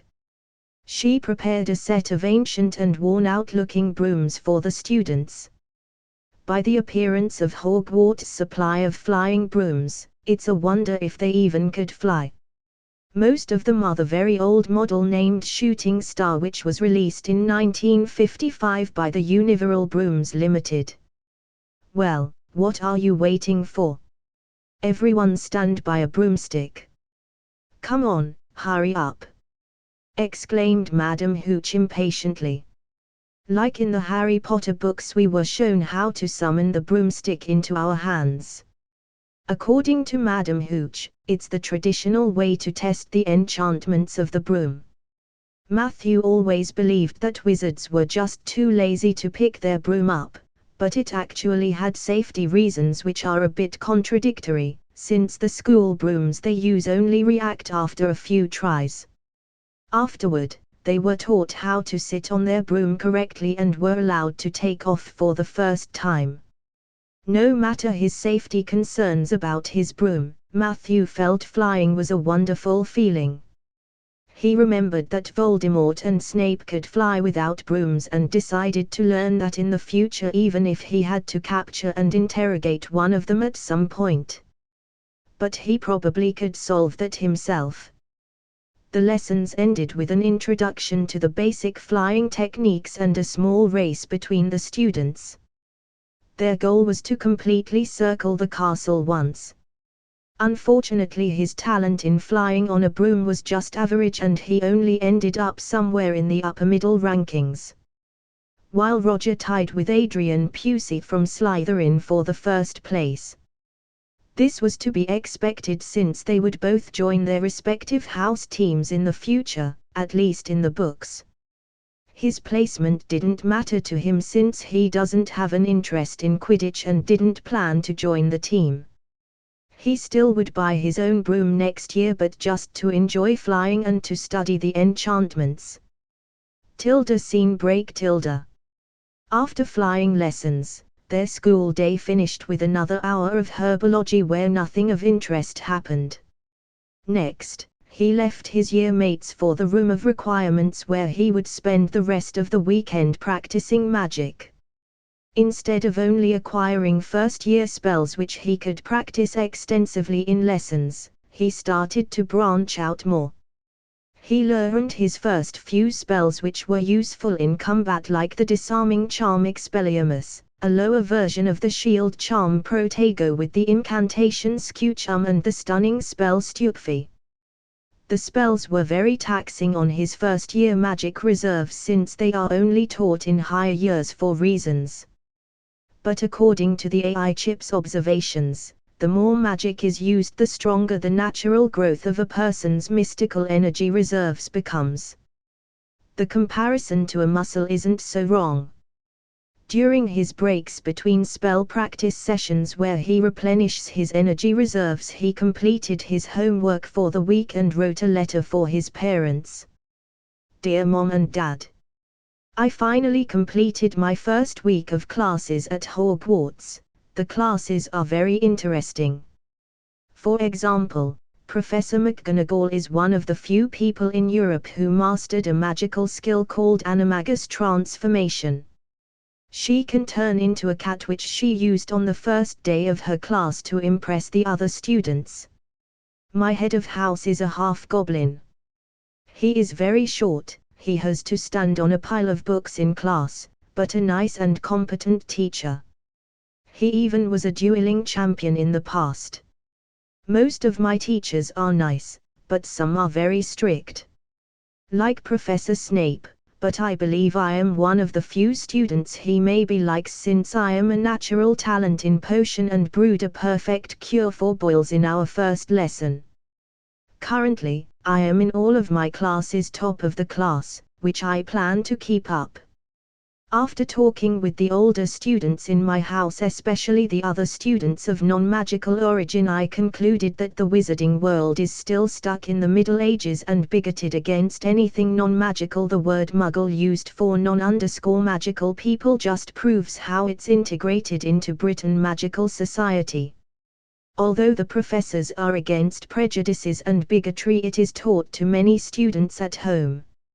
Especially the so-called purebloods fear the non-magical since the witch hunts which turned over the centuries into disdain and hate.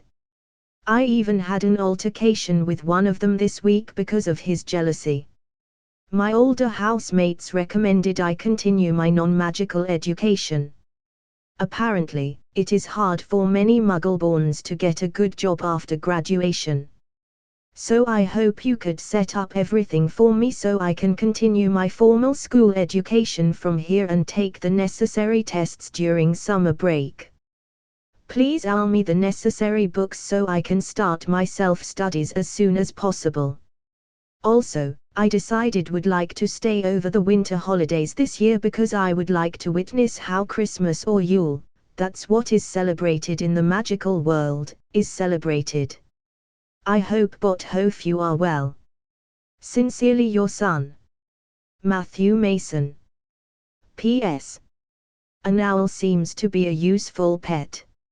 Shortly before dinner he finished his practice session for today and stopped by the owlery to send his letter with one of the school owls. His parents could reply with the same owl. At the Great Hall, he joined his friends for dinner and spent the rest of the day in the common room with them. For the next few weeks, Matthew would fall into an idle routine of workout before breakfast, attending classes, studying the books in the library, and practicing in the room of requirements.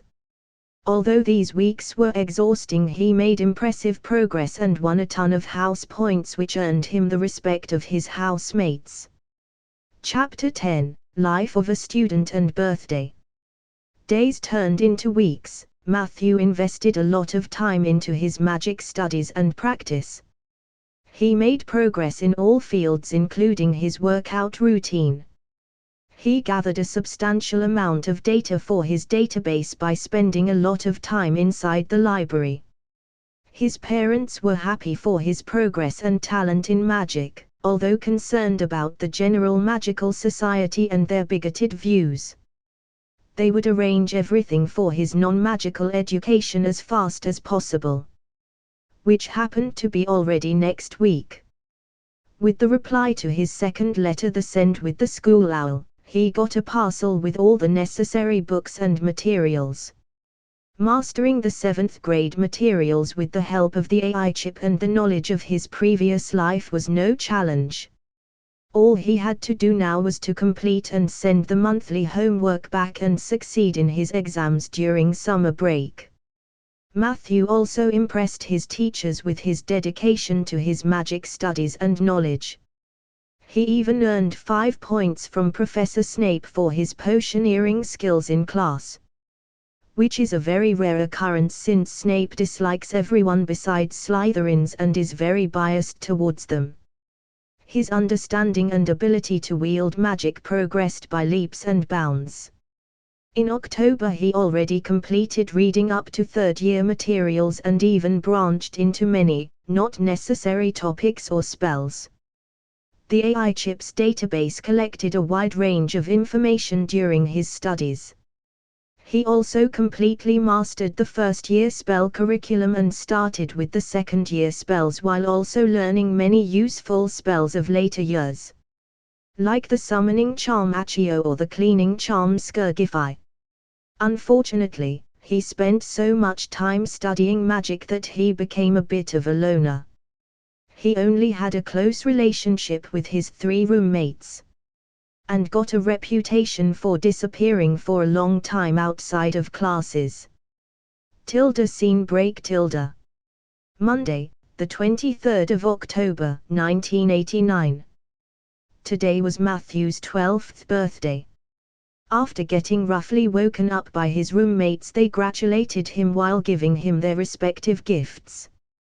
They shared their respective birthday just 2 weeks ago during a nice round of Who Am I? Back then Blake and Matthew taught Roger and Harold different kinds of Muggle games since they didn't know much of the non-magical world. Both of them grew as normal purebloods up and were a bit ignorant about the rest of the world. From Roger, he got a copy of History of Broom Enchantments. It's a book about the first flight attempts of wizard kind and their development through time. Since Matthew showed a lot of interest in the workings of brooms during flight lessons, it was a nice gift. Harold gifted him a magical notebook since he collected in 1 month a sizable amount of loose parchment with notes of classes or ideas and many different topics. Even though he had an AI chip, there was a certain flair to handwritten notes which couldn't be replaced by mental ones. The notebook would never end out of pages and had a categorization and search function. It also was spelled so it could only be opened by the owner. Blake gave him a collection of chemistry books. His father is a chemistry professor and helped him with choosing a set of entry-level books. Chemistry should be helpful for his future experimentation on the topic of potions and alchemy, especially the scientific methods. After exploring his gifts, they prepared themselves for lessons today and left for breakfast. While enjoying their breakfast, the owls arrived for today. A large and beautifully dark feathered eagle owl landed before him. She stared at him while holding her leg out on which hung a letter for him. Dear Matthew, we wish you a happy birthday. Enjoy your day with your friends and continue to make us proud. Although you left almost 2 months ago and we are busy with work, the house still feels empty without you, but that's part of growing up. Hope to hear from you soon. With love, Mom and Dad. P.S. Your birthday present delivered this letter to you and is probably currently staring at you. P.P.S. She still has no name. I got my own owl, guys. What should I call her? He asked after finishing the letter. How about Black Beauty? She is a gorgeous owl, commented Harold. Come and be serious, mate. That's a horse name, exclaimed Blake while laughing. A dark and mysterious beauty. I think I will call you Morgana from now on, said Matthew while he petted Morgana on the head. In response, she hummed approvingly. The rest of the day was spent normally with a few gratulations here and there from people who heard he had a birthday. Today he decided to rest and spent the day with his friends while fooling around. They even got a cake and some pumpkin juice from the kitchen, which the house elves happily prepared. Scene break. Friday, the 16th of February, 1990. For the last few months Matthew continued his routine of studying, training, and magic practice. While he decided after his birthday to focus mainly on potions so he could raise some funds next summer, he still progressed his theoretical knowledge by leaps and bounds. He completed reading his 4th year books in every other subject. In potions he reached the 7th year. AI chip, show me how I progressed the last few months, he commanded mentally. Beep. Status updated. Matthew Mason, Wizard, Rank 1, Strength, 1.3, Agility, 1.6, Vitality, 1.5, Magical Energy, 14.3, Status, Healthy. The magical energy inside my body is growing nicely. But I wonder where I am compared to my year mates. My physical attributes more than doubled. But it feels like my progress is slowing down. Still, 1.0 is the value of an average adult and I surpassed it in all stats while only being 12 years old. How is that possible, he wondered. Based on my regular scans, Cedric Diggory possesses the highest magical energy value with 9.4 of the other students in the host's year. The host is comparable to an average mid-second year student. The magical energy inside a wizard's body affects him on a fundamental level. Without working out, wizards should reach physical values of 1.5, 2.0, which equals the level of a peak human who can lift about double of his body weight. Adult wizards who work out can reach a superhuman level of physical stats. The limit is approximately 3.5. The host will be able to reach this level while keeping his workout routine around the age of 15 to 16. Further increase in the physical category will require other methods. So I possess 5 degrees more magical energy than my year mates. That's nice. To strengthen my body and magic even more in the future, I will need other methods. For that, I will need to start researching. My list of research topics is growing and I am only in my 1st year. I will need a lot of monetary funds. Although my parents are decently wealthy, it won't be enough and I don't want to rely on their money. It's time to raise some funds and I already know where to begin. He decided to let the AI chip modify some potion recipes with the help of his wide foundation on brewing knowledge in his database. The first potions he chose were cosmetic potions like Sleeky Az's hair potion and scalp treatment and Diamond Beauty skincare. No matter where they are, looks are still an important factor in human life, be they magical or non-magical. After a few days of processing, the AI chip completed 2 recipes. 1 skincare and 1 hair care potion, both cheaper but more effective than comparable products. All he needed was a review by a certified potion master to legally sell his products and to send probes to a potion shop to sign an agreement over the summer. Fortunately, there was a potion master inside the castle. Chapter 11, Detention. Matthew started the brewing process after his owl-ordered potion ingredients arrived from Slug and Jigger's apothecary. The new potions were not overly complicated but still more complex than anything a first-year or second-year student ever brewed. Although he is highly knowledgeable in potion theory, his practical experience is limited, since he only brewed in class. Inside the room of requirement, Matthew wished for a potion lab with 2 working stations so he could save time and brew them together. With the assistance of the AI, he had no problems with following the correct steps for each potion. It still cost him his whole weekend to complete his first cauldrons of the cosmetic potions before he finally filled them into crystal vials. Scene break. On Tuesday after potions, Matthew sent his roommates off to dinner and approached Professor Snap's office. After knocking and entering, "Shut the door behind you, Mr. Mason," ordered Snape's cold voice. "Well, Mr. Mason, why are you here?" "Sir, this week I finished 2 potions I developed by myself. I am here to ask you if you could review my work as one of the prime potion masters in Britain," answered Matthew. "You want me to believe that a first-year student developed not 1 but 2 potion recipes by himself? A task that is only required by apprentices during their potion mastery," exclaimed while Snape stared with his dark eyes at Matthew. Beep. Foreign surface thought scan registered. Auto response planner activated. Fake potion research memories loaded into subconscious. Diversion successfully established. Good, I came prepared, thought Matthew while replying, "Yes sir, it took me a lot of time and work.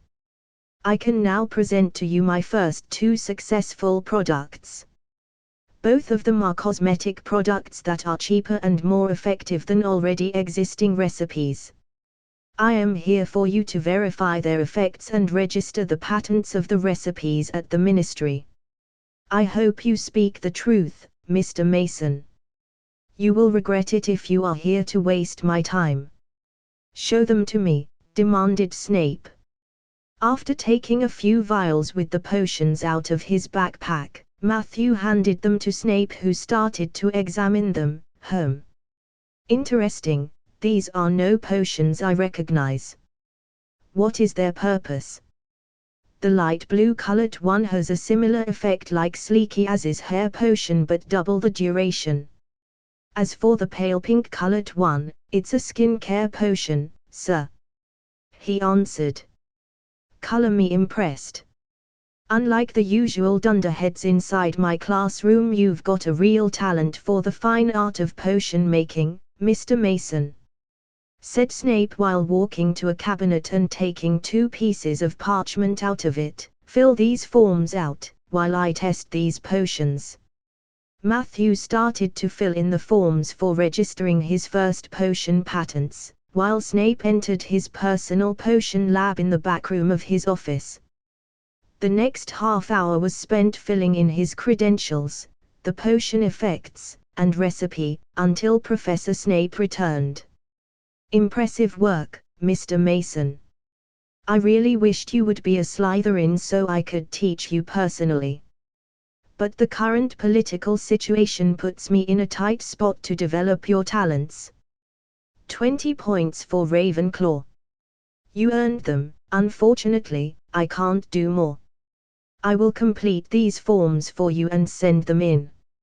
Expect a Ministry owl in the next few days," explained Snape with a neutral voice. "While you are already here, Mr. Mason, I've heard rumors inside my house that you attacked members of Slytherin repeatedly in the last few months. Especially Mr. Warrington," accused Snape. Shocked by the turn of events, Matthew replied, "But sir, I've just defended myself. They attacked me repeatedly because of my Muggle heritage and success in class, sir. I don't need any excuses." Mr. Mason. In the end, you raised your wand against fellow students while you came out unharmed. You will spend every Friday afternoon in detention with me for the rest of the year. Good day, Mr. Mason. Decided Snape with a strange glint inside his eyes. Yes, sir. He accepted without choice while leaving the office. Scene break. At the end of the week, a ministry owl with the patent certificates arrived. Matthew sent Morgana with a business proposition and a few example potions to Slug and Jigger's apothecary. On Friday afternoon he arrived in Snap's office for his first detention. Follow me, Mr. Mason. You will assist me inside my lab every Friday. As Potion Master of Hogwarts, it's my task to restock the potion supplies of the castle. You will assist me during the brewing process. But be warned, if your work isn't to my satisfaction, you will spend your Fridays cleaning out every cauldron in the castle," explained Snape. "Okay, Sir," Matthew replied while following Snape to the potion lab. For the rest of the year, Matthew assisted Snape with brewing different kinds of potions, while the gloomy professor also shared his personal experiences with him. The detention was, through Snap's strict and precise requirements, tiring, but Matthew's brewing experience and preparation skills grew by leaps and bounds. The rest of the students, especially Warrington, believed he spent his Fridays cleaning cauldrons and potion cupboards, while in reality he got taught by one of the best potion masters in Britain. Only his roommates knew the truth. After a few days, a reply from Slug and Jigger's apothecary arrived. Dear Mr. Mason, we were very impressed by your products and your talent in the art of potioneering. Our business would like to sell your potions in our shop in Diagon Alley. We would appreciate it if you would visit our shop to sign an exclusive deal. Since you are a Hogwarts student, would it be possible for you to visit our shop on July 6th at 10 a.m. to discuss the details of your proposal? Sincerely, Horace Sloane, Potion Master and co-owner of Slug and Jigger's apothecary. Sloane. Isn't that the previous potion professor of Hogwarts? The collector of talents for his Slug Club. So he is one of the owners of Slug and Jigger's apothecary. Although he has a slimy personality, this should be a great opportunity to network in the magical world. His club is well connected and spread. He thought while sending a reply to confirm the date. The rest of the year passed without trouble and the exam period approached. Matthew spent his days focusing on practical magic training since he wasn't sure he could practice magic wandlessly at home. Although the trace got applied to his wand, in Harry's second year Dobby's magic got registered as underage magic and got a warning from the improper use of magic office. To prevent problems in the future, he would have to experiment with the situation at home. Books he could read at home, but practicing magic only in Hogwarts. So he spent as much time as possible inside the room. He didn't need to study theory for the exams. There was no one in his or one of the upper years who could even come close to the AI chip's ability to totally recall everything he read. Maybe a practicer of occlumency could come close. He was confident that before his owls he would be more knowledgeable than Dumbledore in magic. Maybe Dumbledore would know more obscure topics because he found some rare books during his long life. But in general theory, nobody could beat Matthew. Chapter 12, An End-of-Year Mystery. As Professor Dumbledore entered the staff room at Hogwarts, the rest of the teachers were already there. The staff room was an old-looking room, filled with a long table surrounded by comfortable armchairs. Dumbledore took the leather armchair at the end of the table which was reserved for the headmaster and started with the meeting. I am sorry for being late, but at my age, I'm not the fittest on my legs anymore. Well, better get this meeting underway as we all have things to do. Let's start with our new students. Are there any exceptional students among the first years? Minerva. Well, we've got a pair of exceptional troublemakers this year.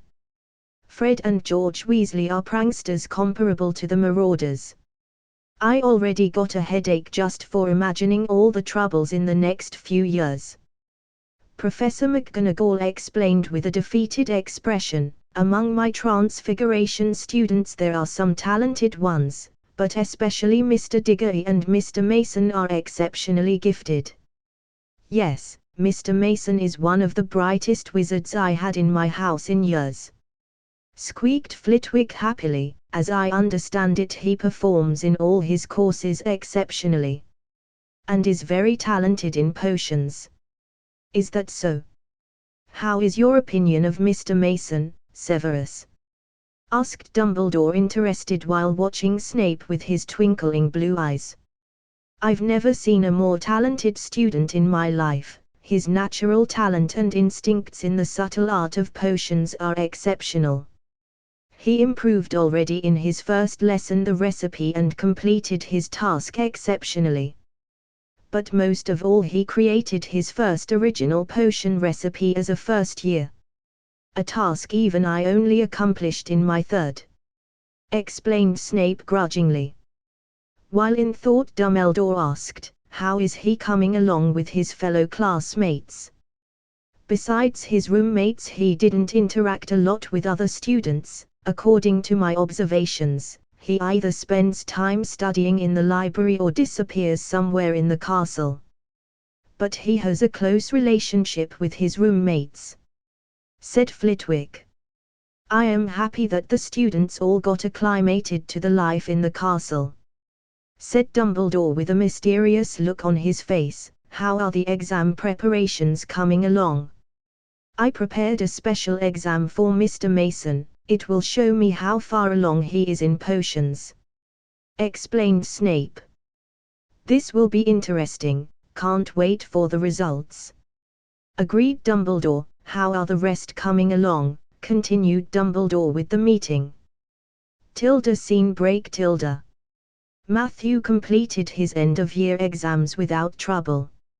Only the potions exams were slightly challenging. The questions ranged from first to the fifth-year curriculum. It was clear he got a different exam paper than the rest of his class. In the end, he still became the top of his year, followed by Cedric Diggory in second place and Scarlet Fawcett, a female Ravenclaw. After the exams, House Ravenclaw partied in their common room. Most of their students came out among the top 10 of their years. The older students brought snacks from the kitchen and even some butterbeer and fire whiskey, which was off-limit for the younger students. Everyone enjoyed themselves after these stressful exams. The party ended late in the morning. After returning to their dorms, his roommates fell asleep. Matthew remembered he forgot his book bag in the common room and decided to get it quickly. As he arrived in the common room, he suddenly heard the AI chip in his mind. Warning! Warning! Host under a powerful compulsion. Trying to purge the foreign magic. Successful. As he came back to his senses, he remembered his bag was still in his bedroom, so why would someone send me back into the common room, he thought while observing the empty common room. All other students already left for sleep. Only the remains of the party were left behind. The house elves still didn't arrive to clean. His eye fell on a wall beside the white marble statue of Rowena Ravenclaw. Something on that wall gives off a blue glow that he never registered before. As he got closer to the wall, he recognized the Ravenclaw emblem, a blue glowing eagle. The moment he arrived before the wall, he touched the glowing eagle, It suddenly extended and a circle of runes appeared. In a circular motion, the runes started to swirl and formed a portal. On the other side of the portal, an almost bare chamber appeared. Only a bronze eagle head hung on the wall. "AI chip, what is happening here?" asked Matthew mentally. Beep. Not enough data to analyze rune formations. The portal is formed of a mix of spatial and mystical energy.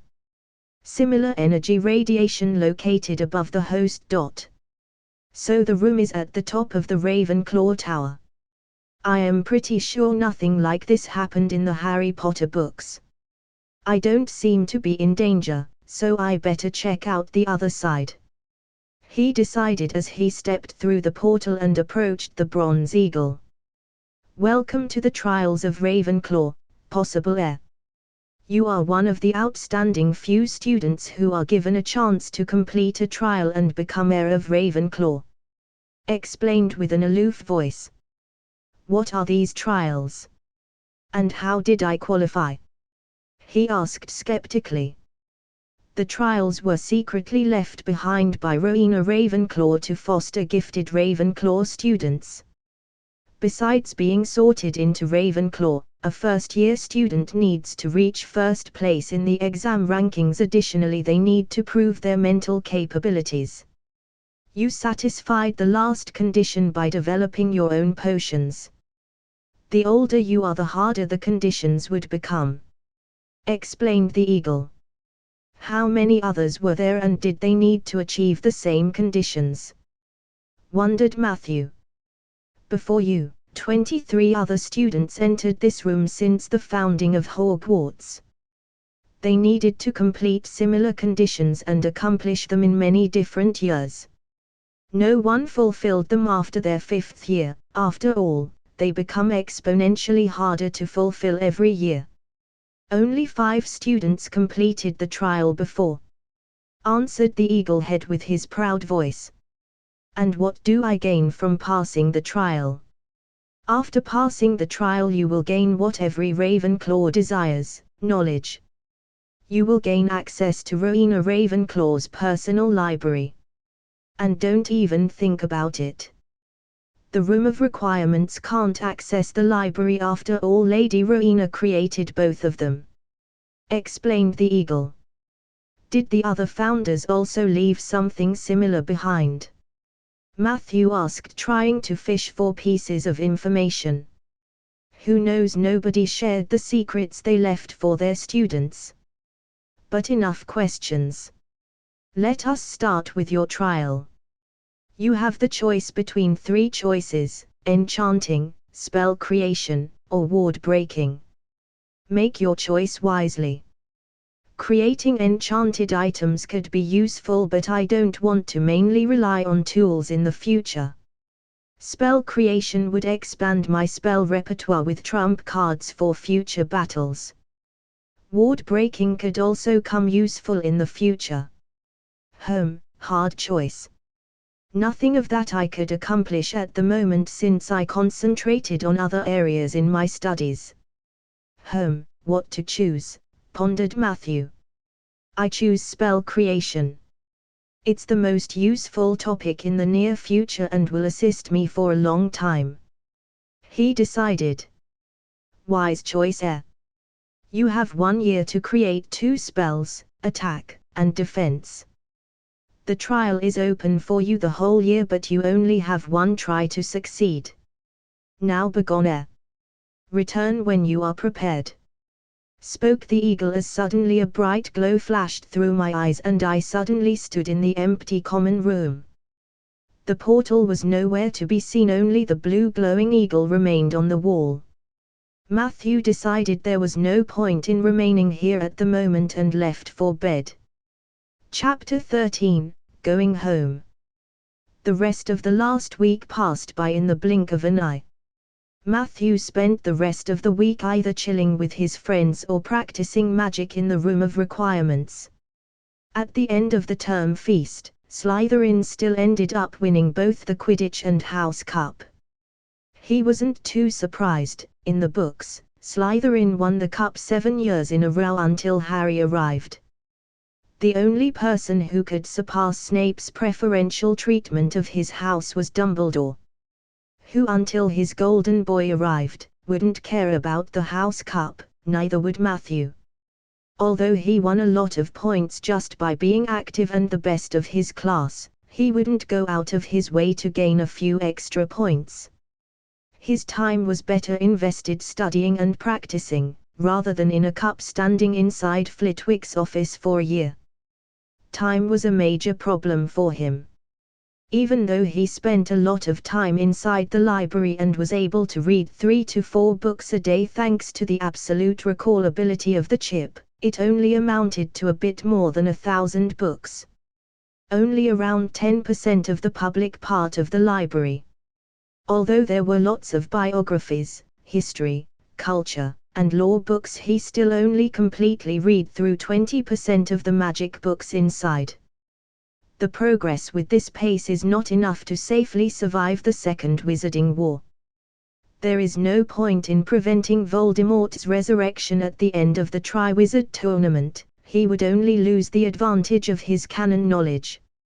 Since this is one of the major necessary events to kill him. So either he gets more time with a time tuner for example, or he finds a way to accelerate his progress.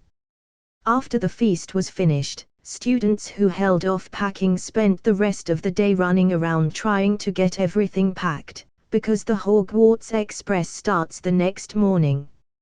Matthew had wisely packed his trunk already the last few days. The 4 friends spent the evening looking for Harold's things since he was one of the last-minute students. Later that night, after they finished, the 4 friends spent the night chatting and playing before falling asleep for the last time as first-year students. Scene break. Monday, the 25th of June, 1990. The following day, first thing in the morning we all loaded up on the Hogwarts Express and headed home for the summer. At the back of the train, we found an empty compartment for the 4 of us. As the train rolled away from the ancient castle, his mind ran over everything that happened this year. His death and reincarnation, collecting a wide range of magical data, learning the secret behind wandless magic, creating potions, and entering the trials of Ravenclaw. The first year was already busy, but the future would only become busier. The closer the train got to London, the more nervous Matthew became. For the first time, he would meet his parents as his new self. Yes, he has memories of them. In his last life, he was raised by his grandparents. His father left them before he was born and his mom died while giving birth to him. For a long time he wished to have parents. His grandparents loved him but it wasn't the same. One of his goals was always a big family in his last life and his new life. The train entered the station and stopped at platform 9 3/4. "Have a nice summer, guys, and don't forget to write," exclaimed Roger while leaving the compartment. "You too." "Goodbye till September," said Matthew while collecting his trunk and Morgana's cage. He left the Hogwarts Express while observing the platform. In the mass of students and their parents, he saw a beautiful middle-aged dark blonde-haired woman and a tall muscular man with dark hair and a full beard on his tanned face. These were Matthew's parents, Anna and William Mason. "Matthew! Welcome home!" cried his mom while hugging him. "Welcome home, son. I hope the train ride wasn't too long?" asked my father while patting him on his back with his big hand. "I see you started to work out. Nice muscles you developed," he commented proudly. "Hello, Mom and Dad." "Thank you, Dad. The train ride wasn't troublesome since I shared a compartment with my friends," explained Matthew while following his parents through the brick barrier into the Muggle world. They left the station in the direction of their car as they chatted about his time in Hogwarts. After a drive of 15 minutes, they arrived in Bloomsbury in the west of London where their family home was located. Bloomsbury is one of the more expensive suburbs but is located close to the centre of London. Their family home is just a 20 minutes walk away from Diagon Alley. Matthew's family lived in a 2-story high house. They had a double garage for his parents' cars, and a large garden surrounded by bushes. The house had 2 bedrooms, a guest bedroom, 2 bathrooms, an office and a living room with an open kitchen. His room was a pretty large room with a window looking out into the garden. Inside were a bed, a desk, 2 cabinets, and a bookshelf. After unpacking his trunk he spent the afternoon with his parents. His mother prepared a tasty welcome home meal. "Oh right Dad, can you take me to the Charing Cross Road Street on your way to work? I have a meeting in Diagon Alley that day." He remembered. "Sure. What do you want there?" "The shopping list should arrive much later," asked his father. "I developed 2 potions in Hogwarts. And an apothecary is interested in selling them. So I have to visit them to discuss a contract," explained Matthew while enjoying the food. "Oh, my little entrepreneur is already starting to make his own money.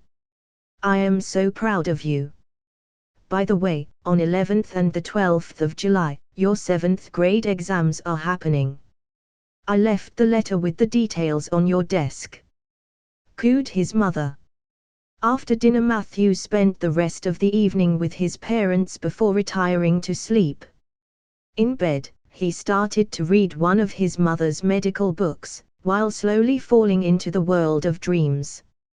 Matthew spent the next few days completing his Hogwarts homework and studying the books they had at home while his parents were at work. He spent the evenings like a good son with them. On Friday he decided he needed a change of pace and left his house for a bus station. He used the bus to reach the outskirts of London where he entered a remote park. It was time to test his wandless magic. According to the AI chip, the trace on the wand would register every use of magic in its surroundings. That's why he left it at home. Only in locations with magical populations and in magical homes does the trace get ignored by the ministry. Since they expect that the parents make sure that underage wizards won't use magic. This is kinda discriminating against Muggleborn since most pure and half-bloods can practice magic unofficially at home. Wizards generally need a wand to perform magic, so the trace should be only applied to the wand and not on the wizard. To test out this theory Matthew arrived at a remote location where he can practice his spells. If the ministry should register underage magic he can sell it as a burst of accidental magic. So Matthew tried a few spells and started to wait. After half an hour still no ARA or ministry worker arrived. That means his conjecture was correct and he can practice magic wandless without anyone registering it. Just not too close to his wand. Next, he will have to find the specific range of the trace. Driving so far away save just to be safe from regular humans spotting his magic is just too time-consuming.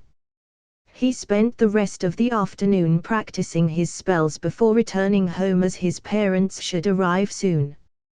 Chapter 14, Diagon Alley and Business. The 6th of July, 1990.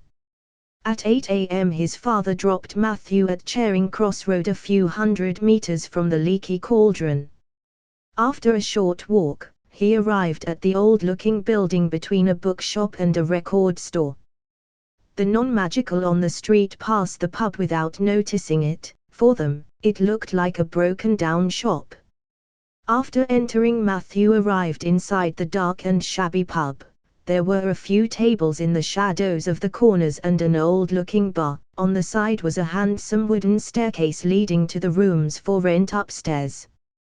Besides the bar at the end was a door leading to the alley located. The pub was almost empty in the morning, with only a few customers enjoying breakfast. "Welcome, how can I help you?" "Breakfast or a room perhaps?" asked Tom the owner. "No, thanks, just entering the alley." "Maybe next time," replied Matthew while opening the door to the small walled courtyard.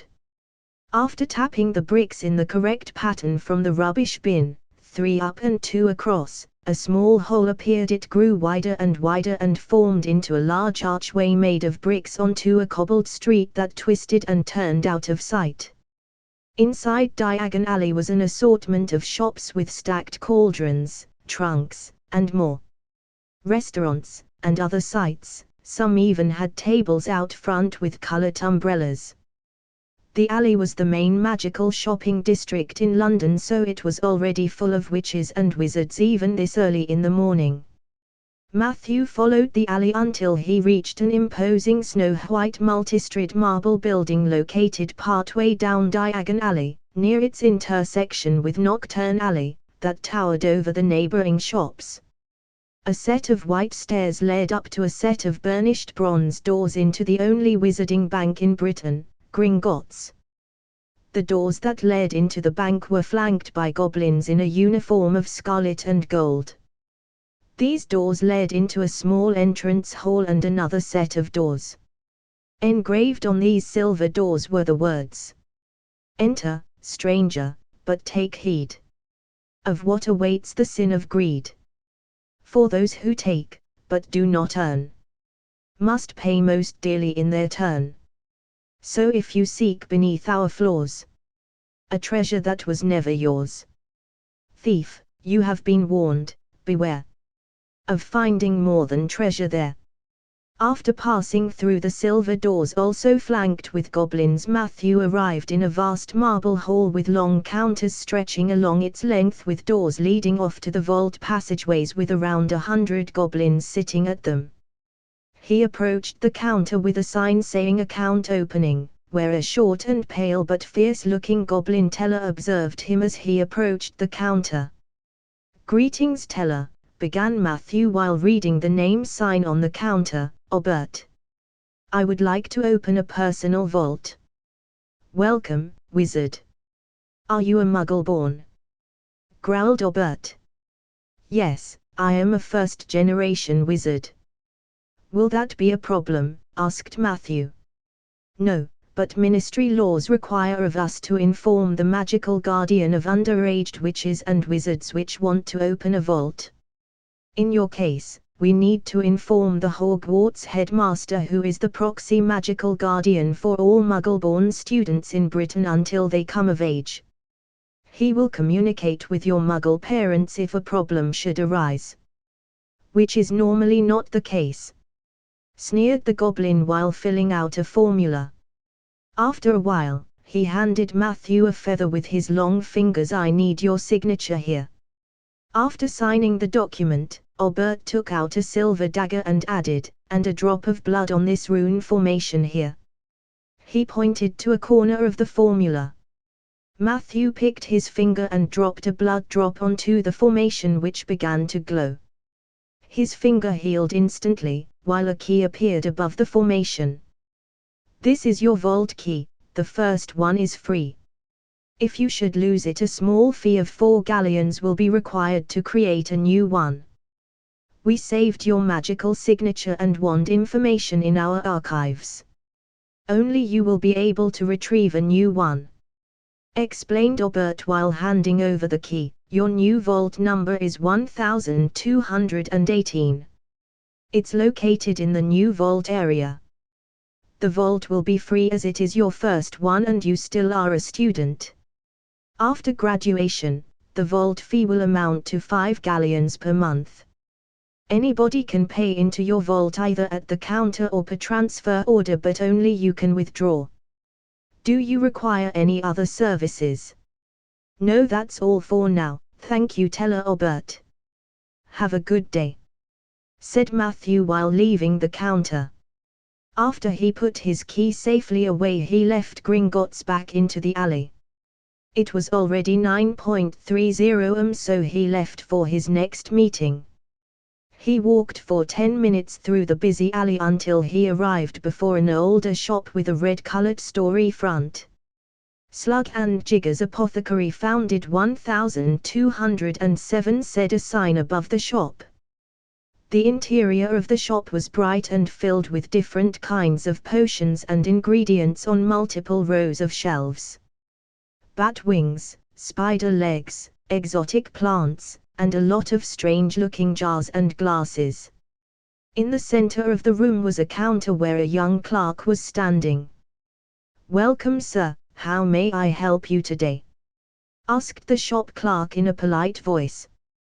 "Greetings, my name is Matthew Mason. I have a meeting with the owner of the shop at 10 a.m. I believe he is expecting me," replied Matthew politely. "Ah yes, we were expecting you. Please follow me to the second floor where Mr. Sloan is already expecting you at the office," explained the clerk while leading him through a door behind the counter into a hallway with a staircase. On the second floor he knocked on a door. "Mr. Sloan, your 10 a.m. visitor is here. Please, come in," replied a jovial voice from inside. Matthew entered the wide office. It was a room filled with account books on shelves and a large ancient-looking mahogany desk. Behind the desk sat an enormously fat, bald, old man. He was short with an immense belly, so large that the buttons on his waistcoat usually threatened to burst off. His head was balding, but he still had some grey hair and a walrus mustache. Sloan stared with a fond smile at Matthew while putting a silver pocket watch away. "Welcome, Matthew, my boy. May I call you Matthew?" he asked happily. "No problem, sir," he answered politely. "Thank you, my boy. You may call me Horace since we will be hopefully business partners in the future," said Sloan. "I am very impressed by your potion talents. What I would have given to be your potion teacher. You will reach great heights in the future. But unfortunately, I already retired a few years ago." Matthew chatted for a while with Sloan about Hogwarts, Sloan's collection, and his future plans. "You need to attend my annual Christmas party this year. I will contact Albus for permission and to allow you to use his flu connection. Many of my former students will attend the festivities. They will be thrilled to meet such an outstanding student like yourself," proposed Sloan without a chance of rejection. "I would love to attend, as long my parents and the headmaster allow me to leave the castle for the night," accepted Matthew politely. "I am sure there will be no problems, my boy. Enough chit-chat. Let's get to business," while pulling a stack of papers out of his desk. Chapter 15, Deal and Shopping. After a long discussion they negotiated a fair deal for both parties. For 400 galleons and 25% of the revenue from the potions sales, the apothecary would take care of productions including its costs and sales. For that, they would gain for the next 10 years the exclusive right to sell the potions as the only store in the alley. As a small bonus, Matthew would also gain a 10% discount on all potion ingredients, since Sloan wanted to support his potions studies. This discount would help Matthew massively in the long run. After both parties signed the contract, Sloan gave him a bag with 400 galleons and Matthew informed him of his vault details. As he left the office he again got reminded to not forget the Christmas party. Matthew stepped into the shop and restocked his potion ingredients while using the discount so he could experiment during the summer holidays. After he bought around 80 galleons worth of ingredients, he left the shop into the alley. With a large bag in his hands, he remembered a trunk shop he saw down the road, which he decided would be extremely useful. His original trunk didn't have too much space left, but a magical one could have useful enchantments on it. As he arrived at the shop, entered the small but practical storeroom, which was packed with trunks in all sizes and colors. "Welcome, what can I do for you?" asked an old shopkeeper behind the counter. "I would like to buy an enchanted trunk." "What kind of models do you have for sale?" asked Matthew. "Well, there are 3 possible base products that can be extended with additional enchantments. Although the third one is very expensive because of its nature and is also strictly regulated. The standard model is an extended trunk, which is basically any trunk just with an extension enchantment on it. The base price is 20 galleons. The second model is the multi-compartment trunk. It comes in 4 variations: 3, 7, 10, and 16 compartments. The cheapest one starts at 80 galleons. Lastly, there is the house trunk. They contain their own pocket dimension, which serves as a portable house. It cost at its cheapest 15,000 galleons, including registering it at the ministry," explained the shopkeeper. A house trunk would be nice, but it's fucking expensive. It's probably easier to create one myself in the future. Pocket dimension is also an interesting topic to research in the future. The expanded one is too small in the long run. So only the multi-compartment trunk remains. If I remember correctly, Moody was imprisoned in one of these during the Triwizard tournament. A model with 7 compartments should be enough if it isn't too expensive. "How much does the 7-compartment model cost?" he asked after pondering. "The base model costs 140 galleons. 5 galleons for every enchantment besides the resizing enchantment. That one costs 15. Replied the old shopkeeper. "I'll take one. With the resizing, anti-theft, lightweight, protection, ingredient storage and library add-ons," ordered Matthew. "Okay, that will be 180 galleons. Thank you. Your trunk will be finished in 10 minutes. So please wait here." After 15 minutes, Matthew left the trunk shop with empty hands and a shrunk trunk on a chain around his neck. "So time to solve my reading problem," he thought while wandering a few shops further to the north side of Diagon Alley. Entering Wiseacre's Wizarding Equipment, an old and chaotic-looking store with all kinds of wizarding equipment to buy, he bought enchanted quick-reading glasses and a mapper mundi. The quick-reading glasses looked like normal glasses but were enchanted to triple the user's reading speed. Whether they would be able to remember the read content was up to the user. But with the help of the AI chip, it was no problem. They cost 19 galleons. A mapper mundi was essentially a Wizarding World map. The location and entrances to all important wizarding locations like hospitals, ministries, and shopping districts in the world were marked on it. And it was self-updating. The map cost 5 galleons. Matthew left the shop and bought himself a quick lunch at a food stall. With only around 115 galleons remaining, he started looking for a second-hand bookstore. He wanted to buy as many books that couldn't be found in the Hogwarts library as possible. Although he didn't know the content of all the books, he at least knew with the help of the chip which he could find in the library. He found a second-hand bookshop besides Florian Fortescue's ice cream parlor also in the north of the alley. The shop was called the Lost Library. He found a lot of interesting books inside, like Pathways of the Mind, An Introduction into the Mystic Arts, Magica Diabolica, History of Druids, Astronomia Nova and many more obscure topics. He picked any book that piqued his interest and filled his trunk with it. With 153 new books inside his personal library, he finally left the bookshop. With no more money, he finally decided to leave Diagon Alley and to leave for home. After leaving the leaky cauldron, he decided instead of calling his parents to pick him up, he would take a walk through the city. After all, his home was only a 25 minutes walk away. On his way he checked out the sights of the city. After all, he didn't live in Britain in his previous life and he never visited London. Everything was so new for him, even though he had memories of the original Matthew Mason. As he passed a particularly dark alley, he was able to spot a few shady figures that exchanged something that looked like a small bag filled with something white. A drug deal.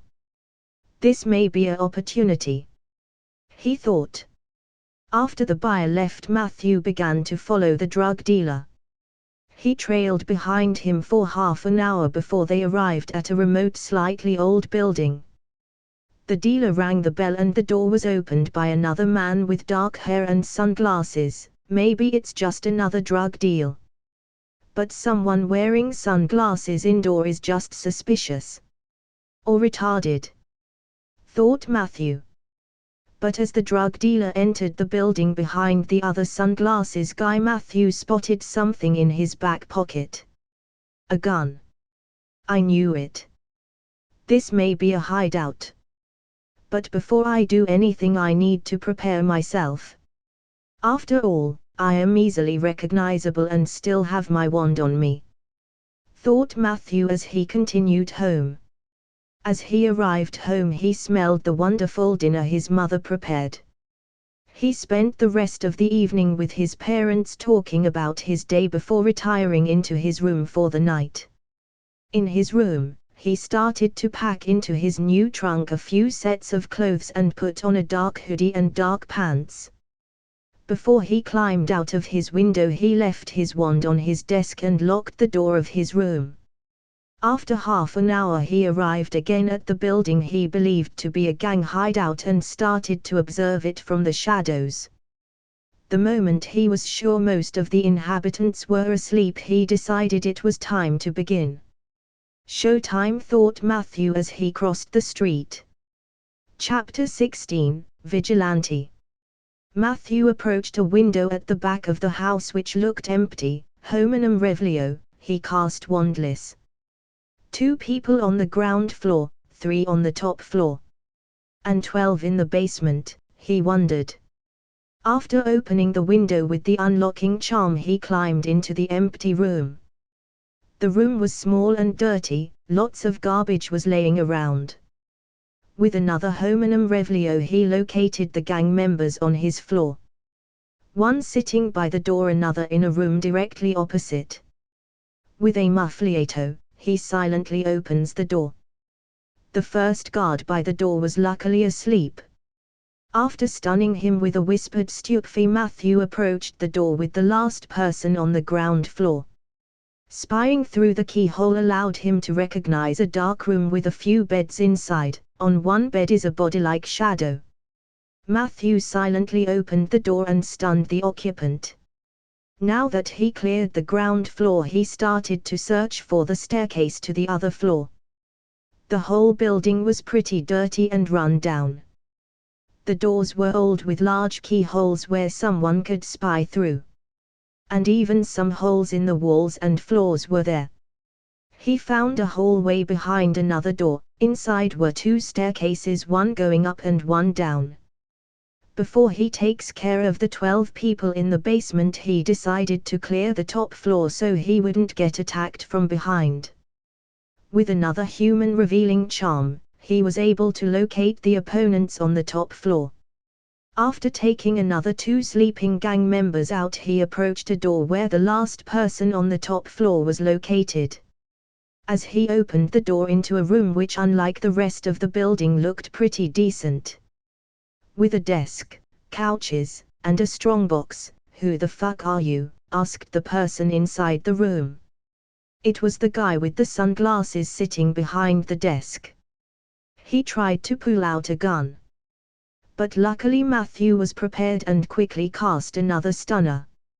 He removed the bullets out of the gun and put them inside his trunk. He also broke the sunglasses because he could. That was close. I am not sure if any shield I could cast at the moment would block bullets. This should be the office. After I finished I should check it out, decided Matthew while leaving for the basement. Inside the basement were 12 life signs, one directly beside the staircase.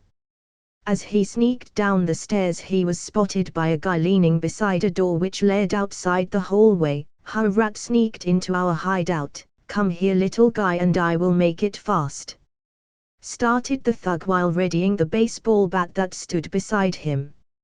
Ha, what a cliché. That was somehow anticlimactic, thought Matthew as he cast another stunner and watched the thug drop to the ground. He also stored the baseball bat in his trunk, since free stuff is free stuff. He checked with another homonym Revlio the location of the other 11 people. Strange, wondered Matthew. All of them were behind the door. Pretty much close together. Are they cuddling or something? Before he opened the door he cast a shield charm and prepared himself for a large fight.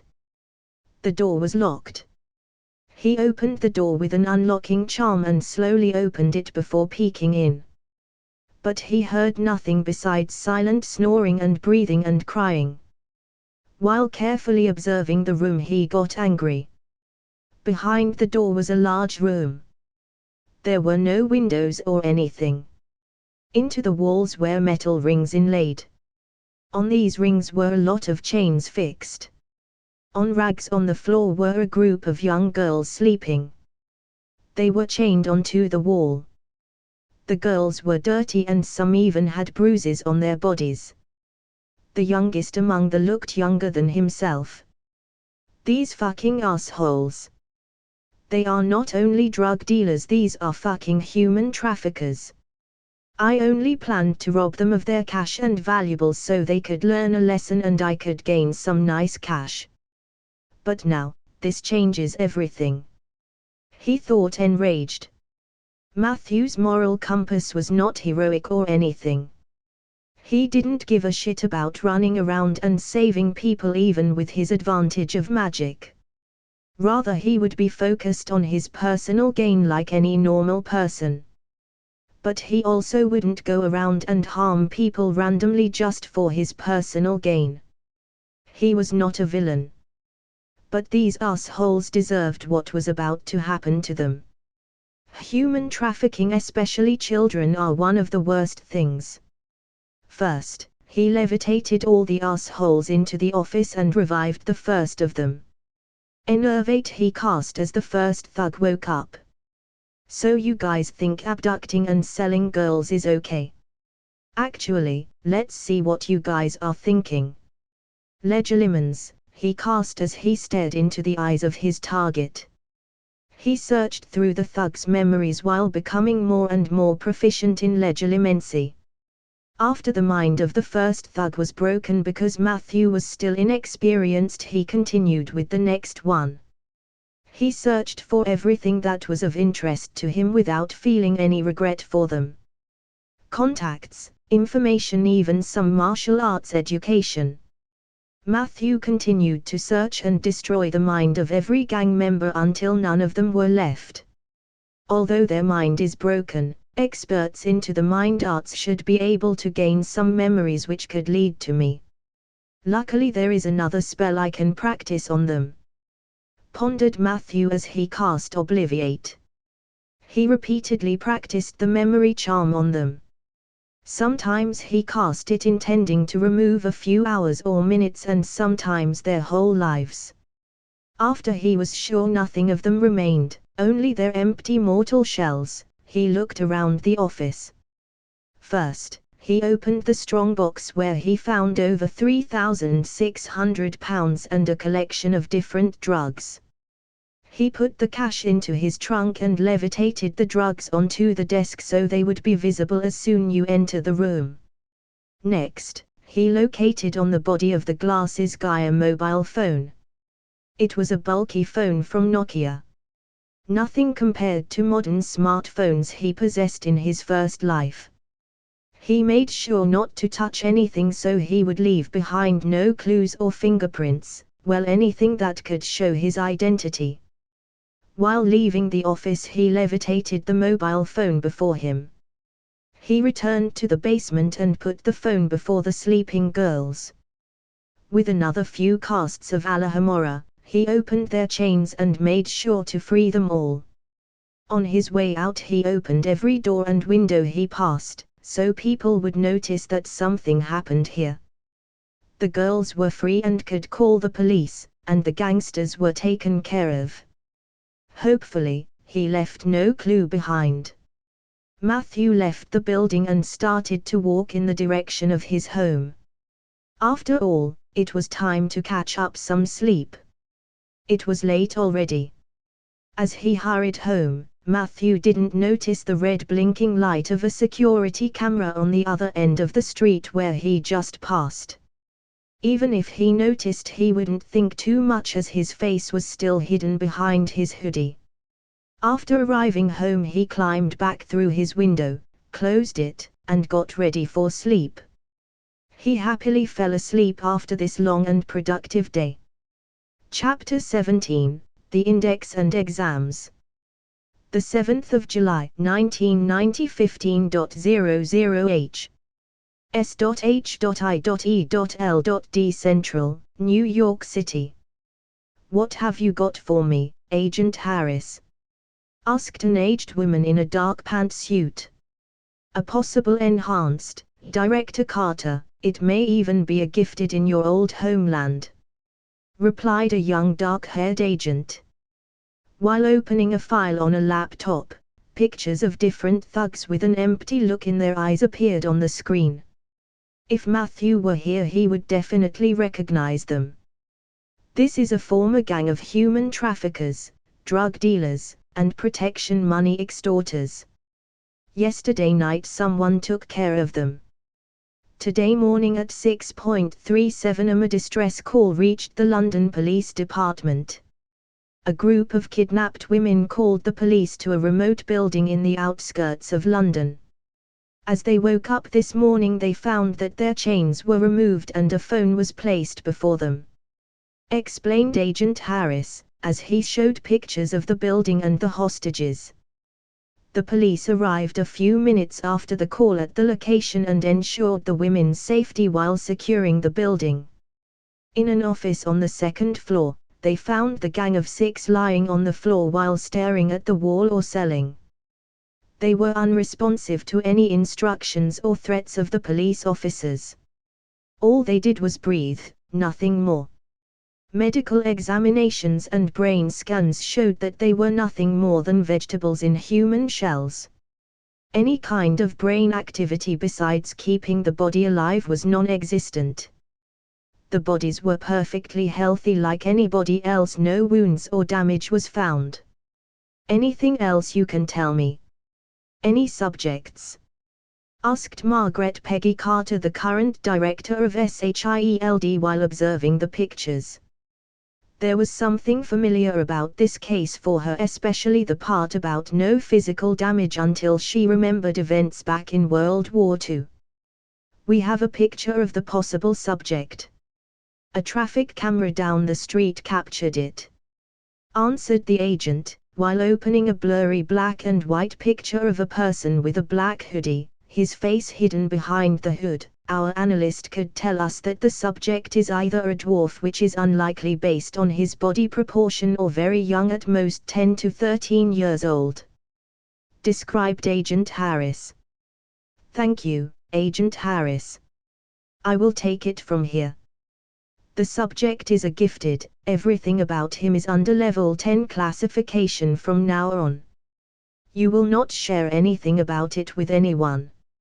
I will put him personally on the index. Is that clear, Agent?" ordered Peggy while sending the files to her laptop after changing their classification. "Understood, Director. I will take my leave," answered Agent Harris while packing up the laptop and leaving the office.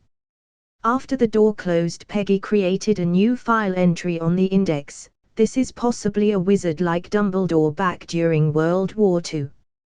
But according to my information, the magic of their children is closely monitored through their wands.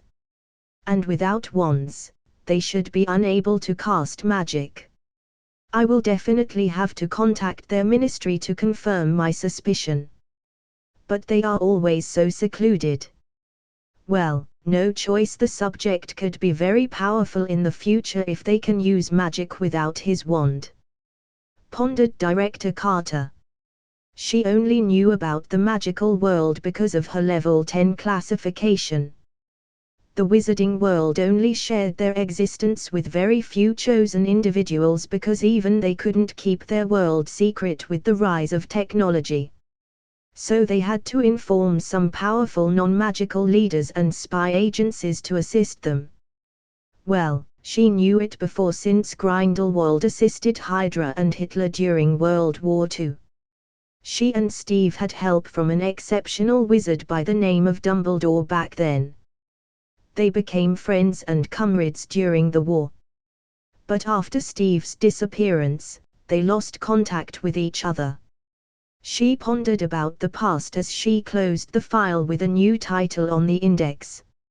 Subject, Rinsuind. Name, unknown. Tilde scene break tilde. The 7th of July, 1990, around 10 a.m. London, Bloomsbury, Mason House. After a bit of a rough night, Matthew woke up a bit late. He slept not much this night. He dreamed of empty eyes and drooling mouths.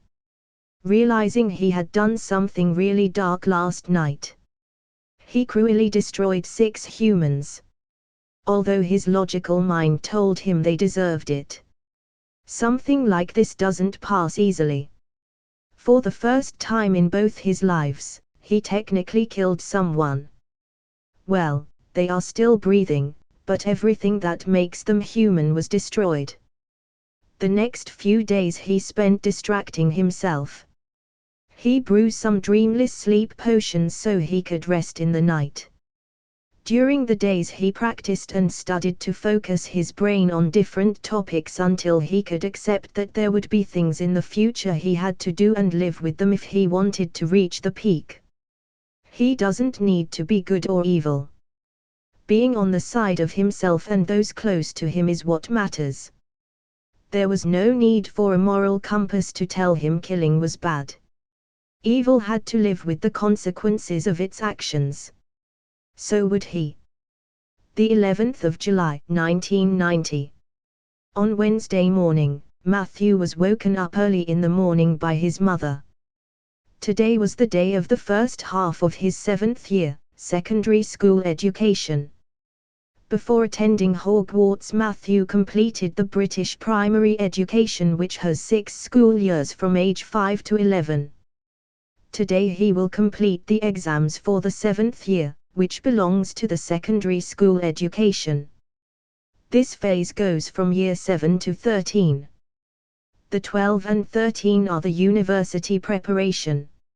In this phase, the students were aged from 11 to 16. Matthew planned to complete his university education by finishing Hogwarts so he could attend a university afterward. After a good breakfast, Matthew's father drove him on his way to work to the local public school, where the exams for homeschooled students would happen. Today he would have to write history, math, English, and computing.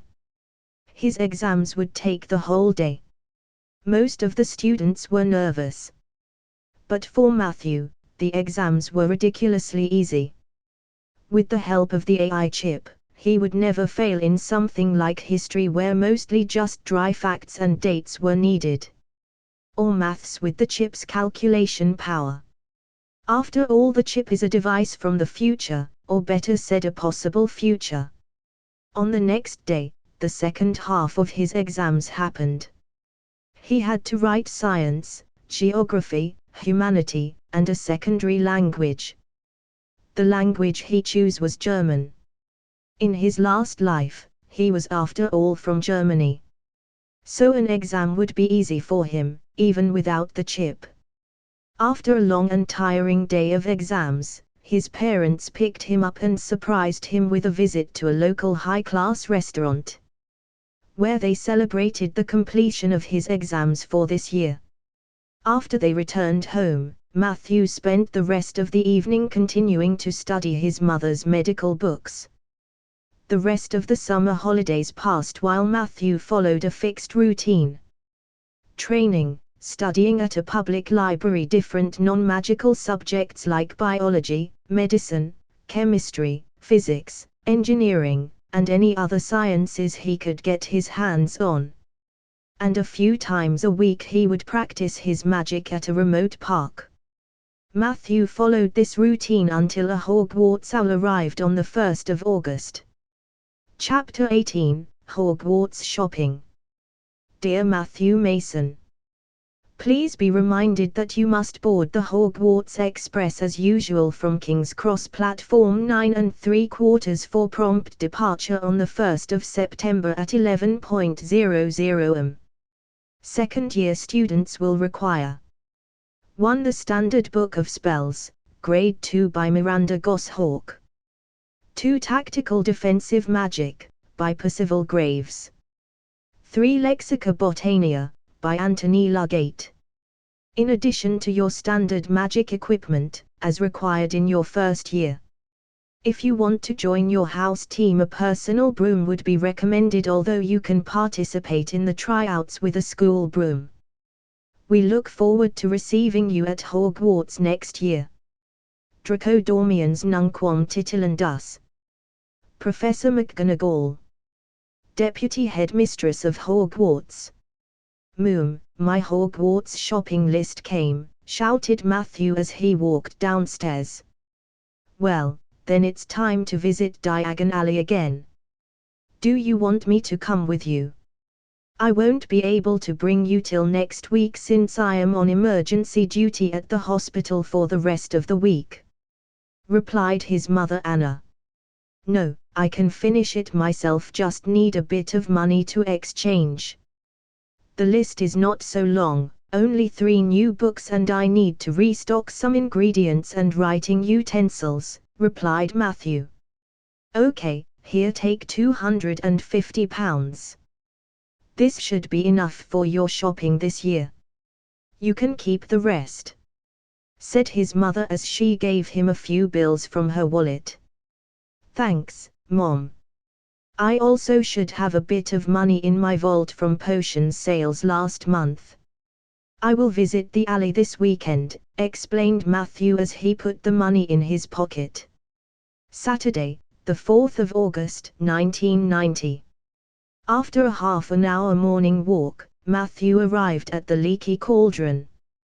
This time around the cauldron was definitely busier than the last time. Some customers were present, but mostly families with other Hogwarts students. He entered the alley through the entrance at the back of the cauldron while greeting Tom in passing. The alley, like the cauldron, is also filled with life. First, he headed down the alley until he arrived at the large white marble building, which was the Wizarding Bank. He passed the goblin guards and entered the bank, where he approached a regular counter. Greetings, Teller Bogrod, he began. Welcome, wizard, what do you need of Gringotts today? Grunted the goblin Bogrod.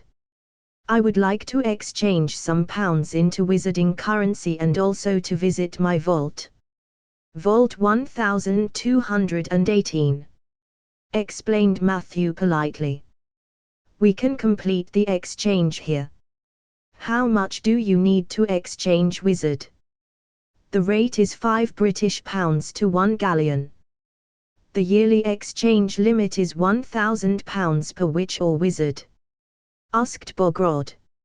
I would like to exchange the full £1,000, asked Matthew while taking the money out of his pocket. He added £750 from the money he took away from the gang last month, and handed over to the grumpy goblin. Here are your 200 galleons, wizard. As for the second piece of business, do you have your key? Asked Bogrod in a typical goblin-like way. Yes, here. replied Matthew as he took his key out of his pocket. Good, sneered Borgrod and ringed a bell. Griffook will guide you to your vault, he explained and turned to the approaching goblin called Griffook. They communicated in a combination of grunts and growls before Griffook turned to Matthew. Follow me, wizard, said Griffook as he walked in direction of the vault tunnel and the right side of the bank hall.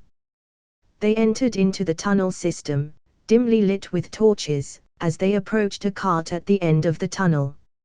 After they climbed into the cart, Griffook warned, "Hold tight, wizard, our carts are fast," as he started to maneuver the cart.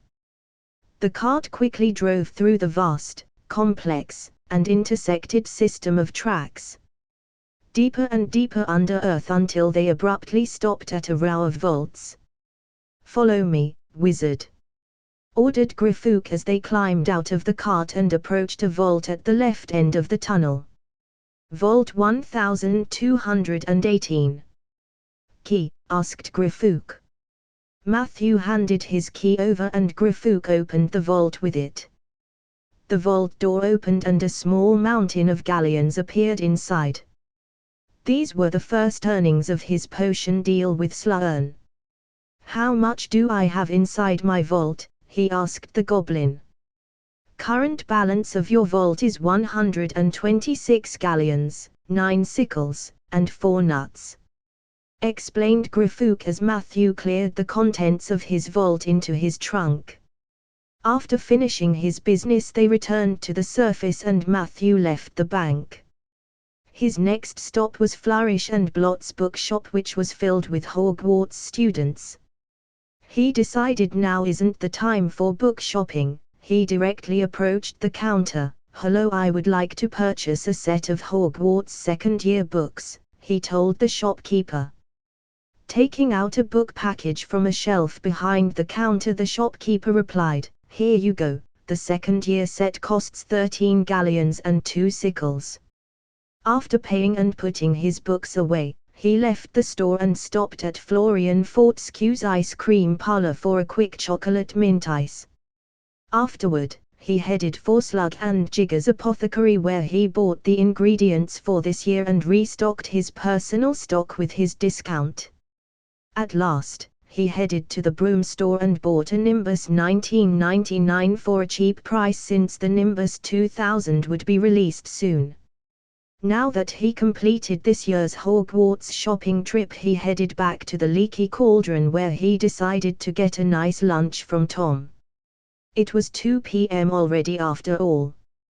After finishing lunch he was about to leave the cauldron as the door opened and Professor McGonagall walked in with a group of new students following her. "Hello, Professor McGonagall, nice to meet you today," he greeted her.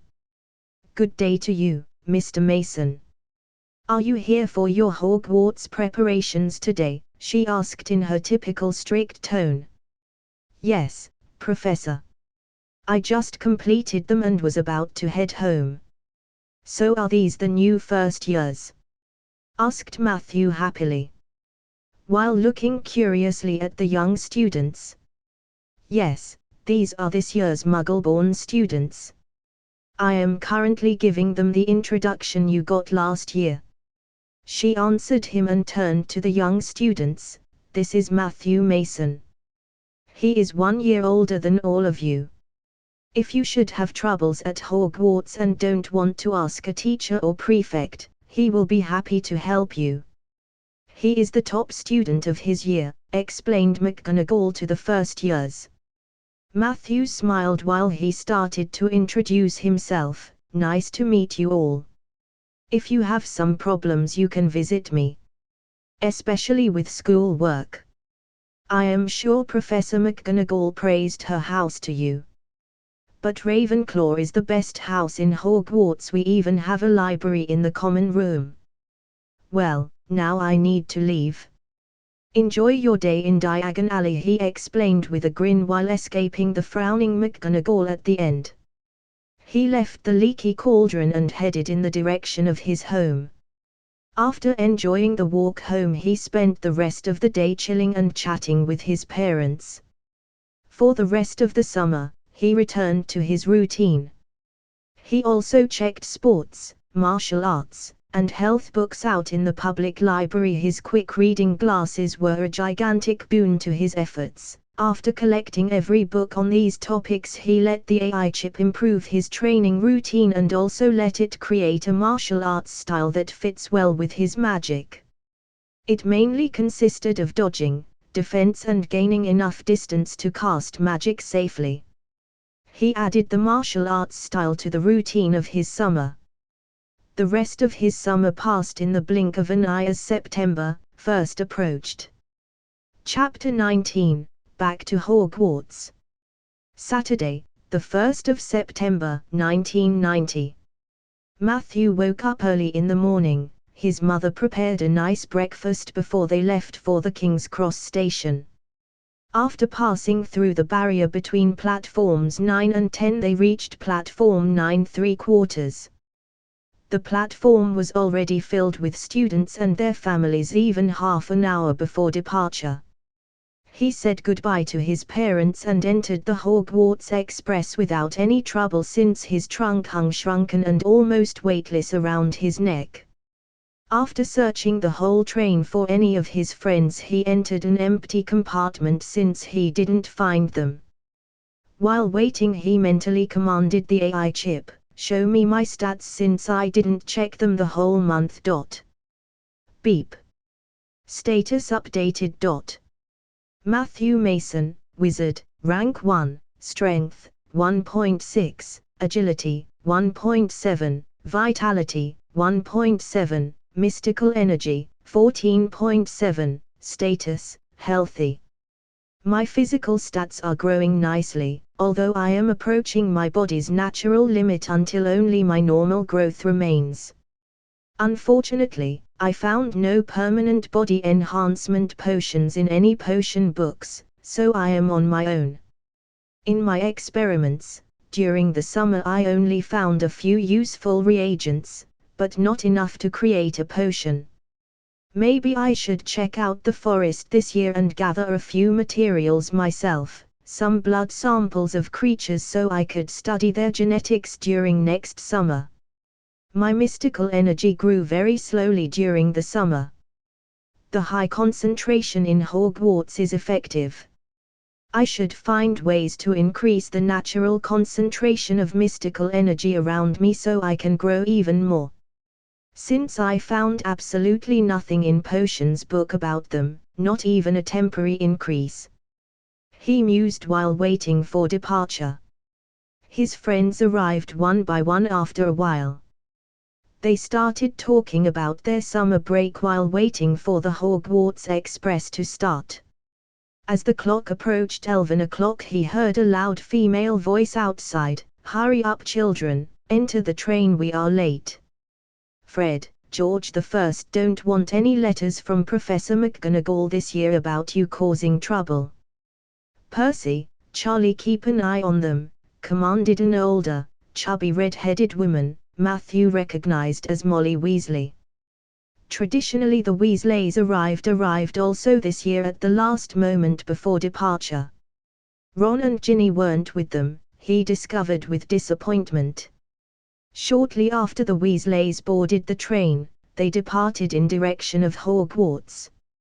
Not much happened during the journey, a few short visits from acquaintances like the Weasley twins and their friend Lee Jordan.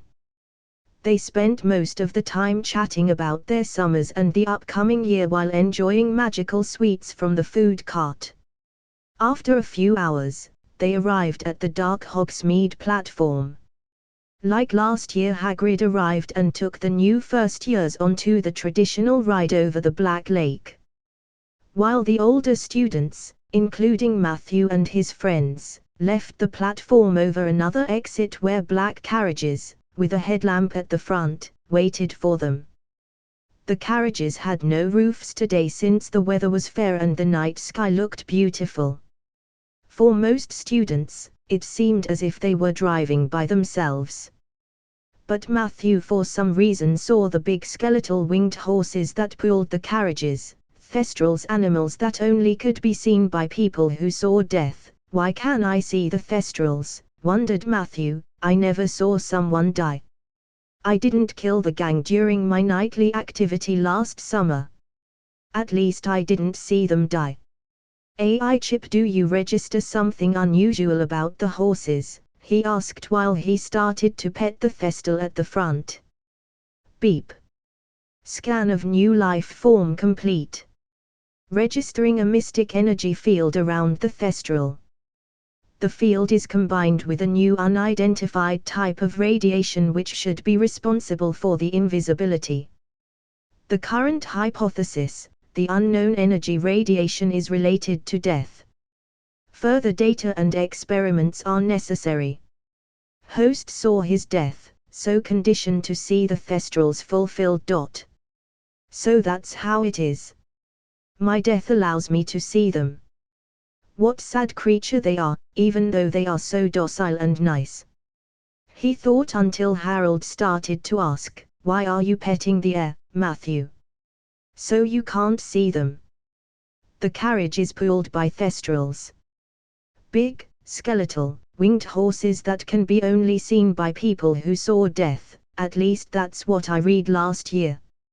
I once saw a car crash where someone died while walking to school, so I can see them now. He explained while making up a small excuse, as they entered the carriage. The carriage started to move in direction of the school as all of them sat down. They passed Hogsmeade, the Great Forest, and approached the large gate of Hogwarts after a while.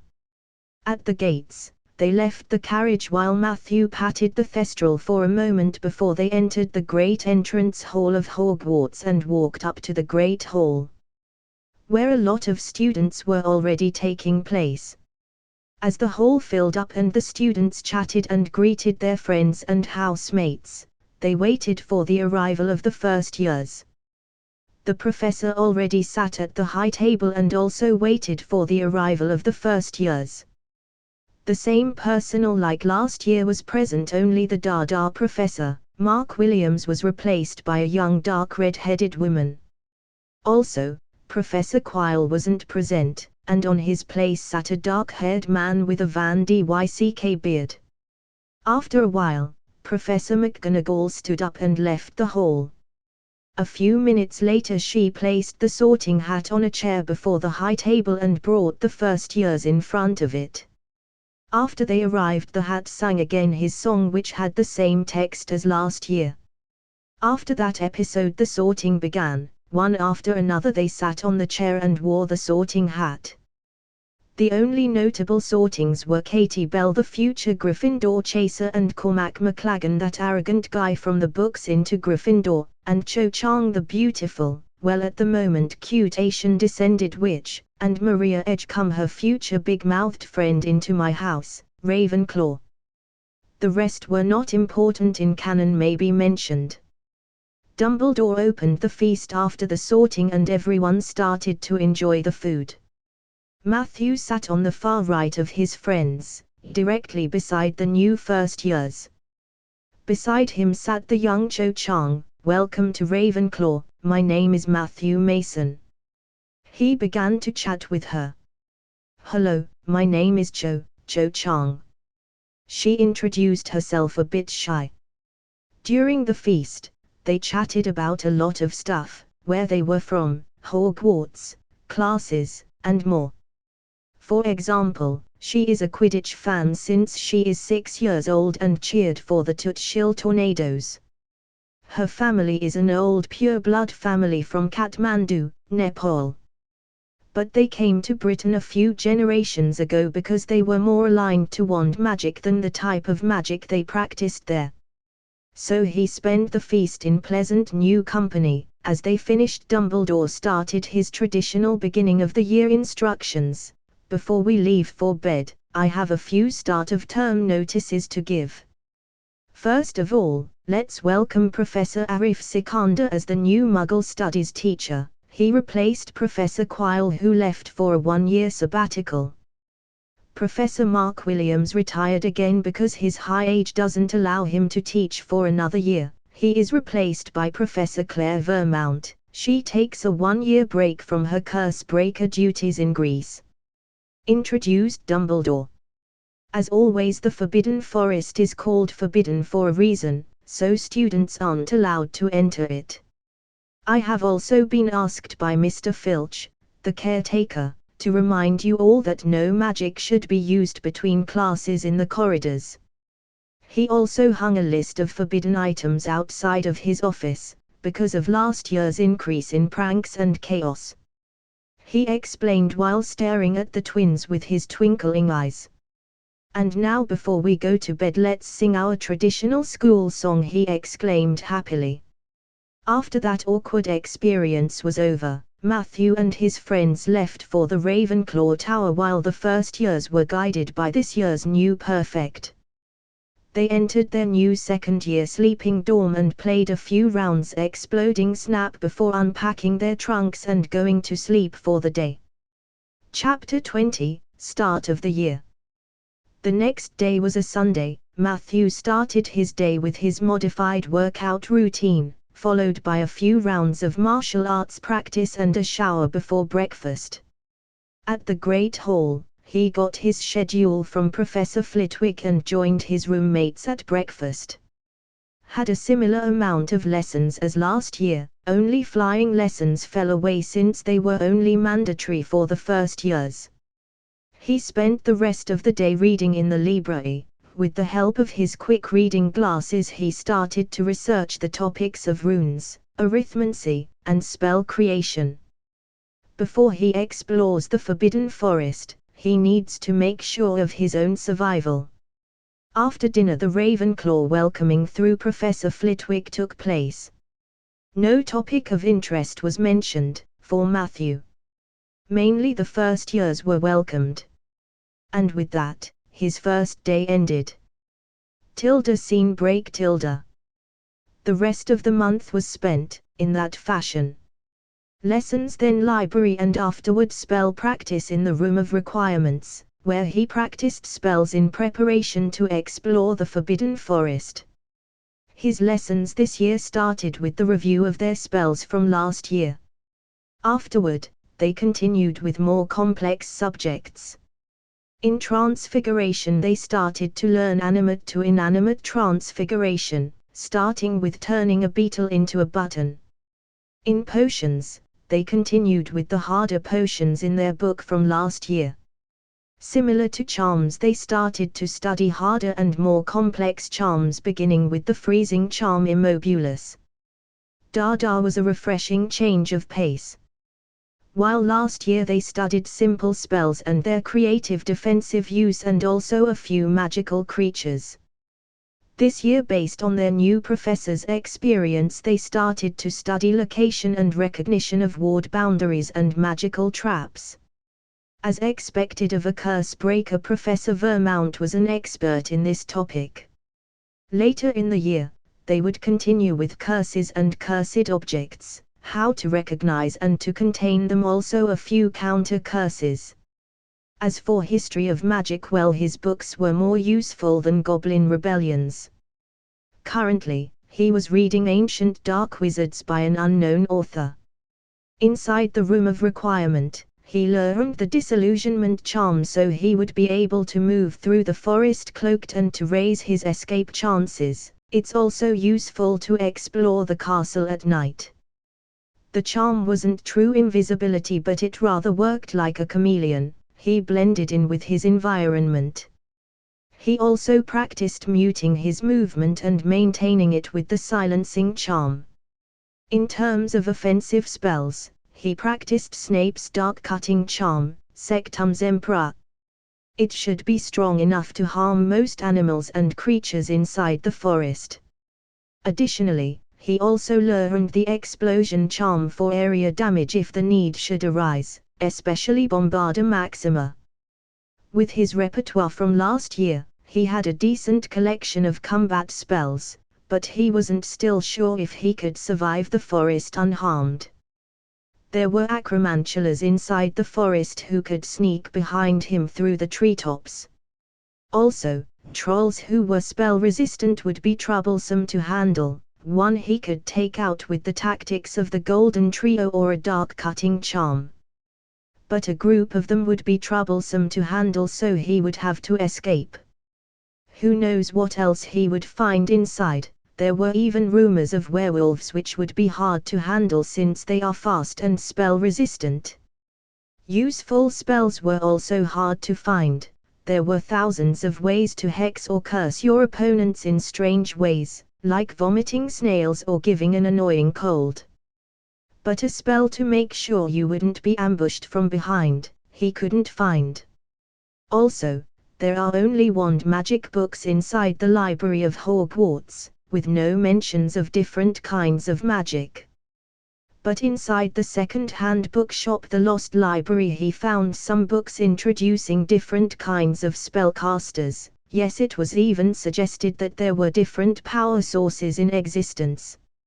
Unfortunately, that book explained only the source wizards used. Wizard, absorb the magical energies in the environment and store them inside their body. The more powerful the wizard, the more energy he can store, the more magic he casts.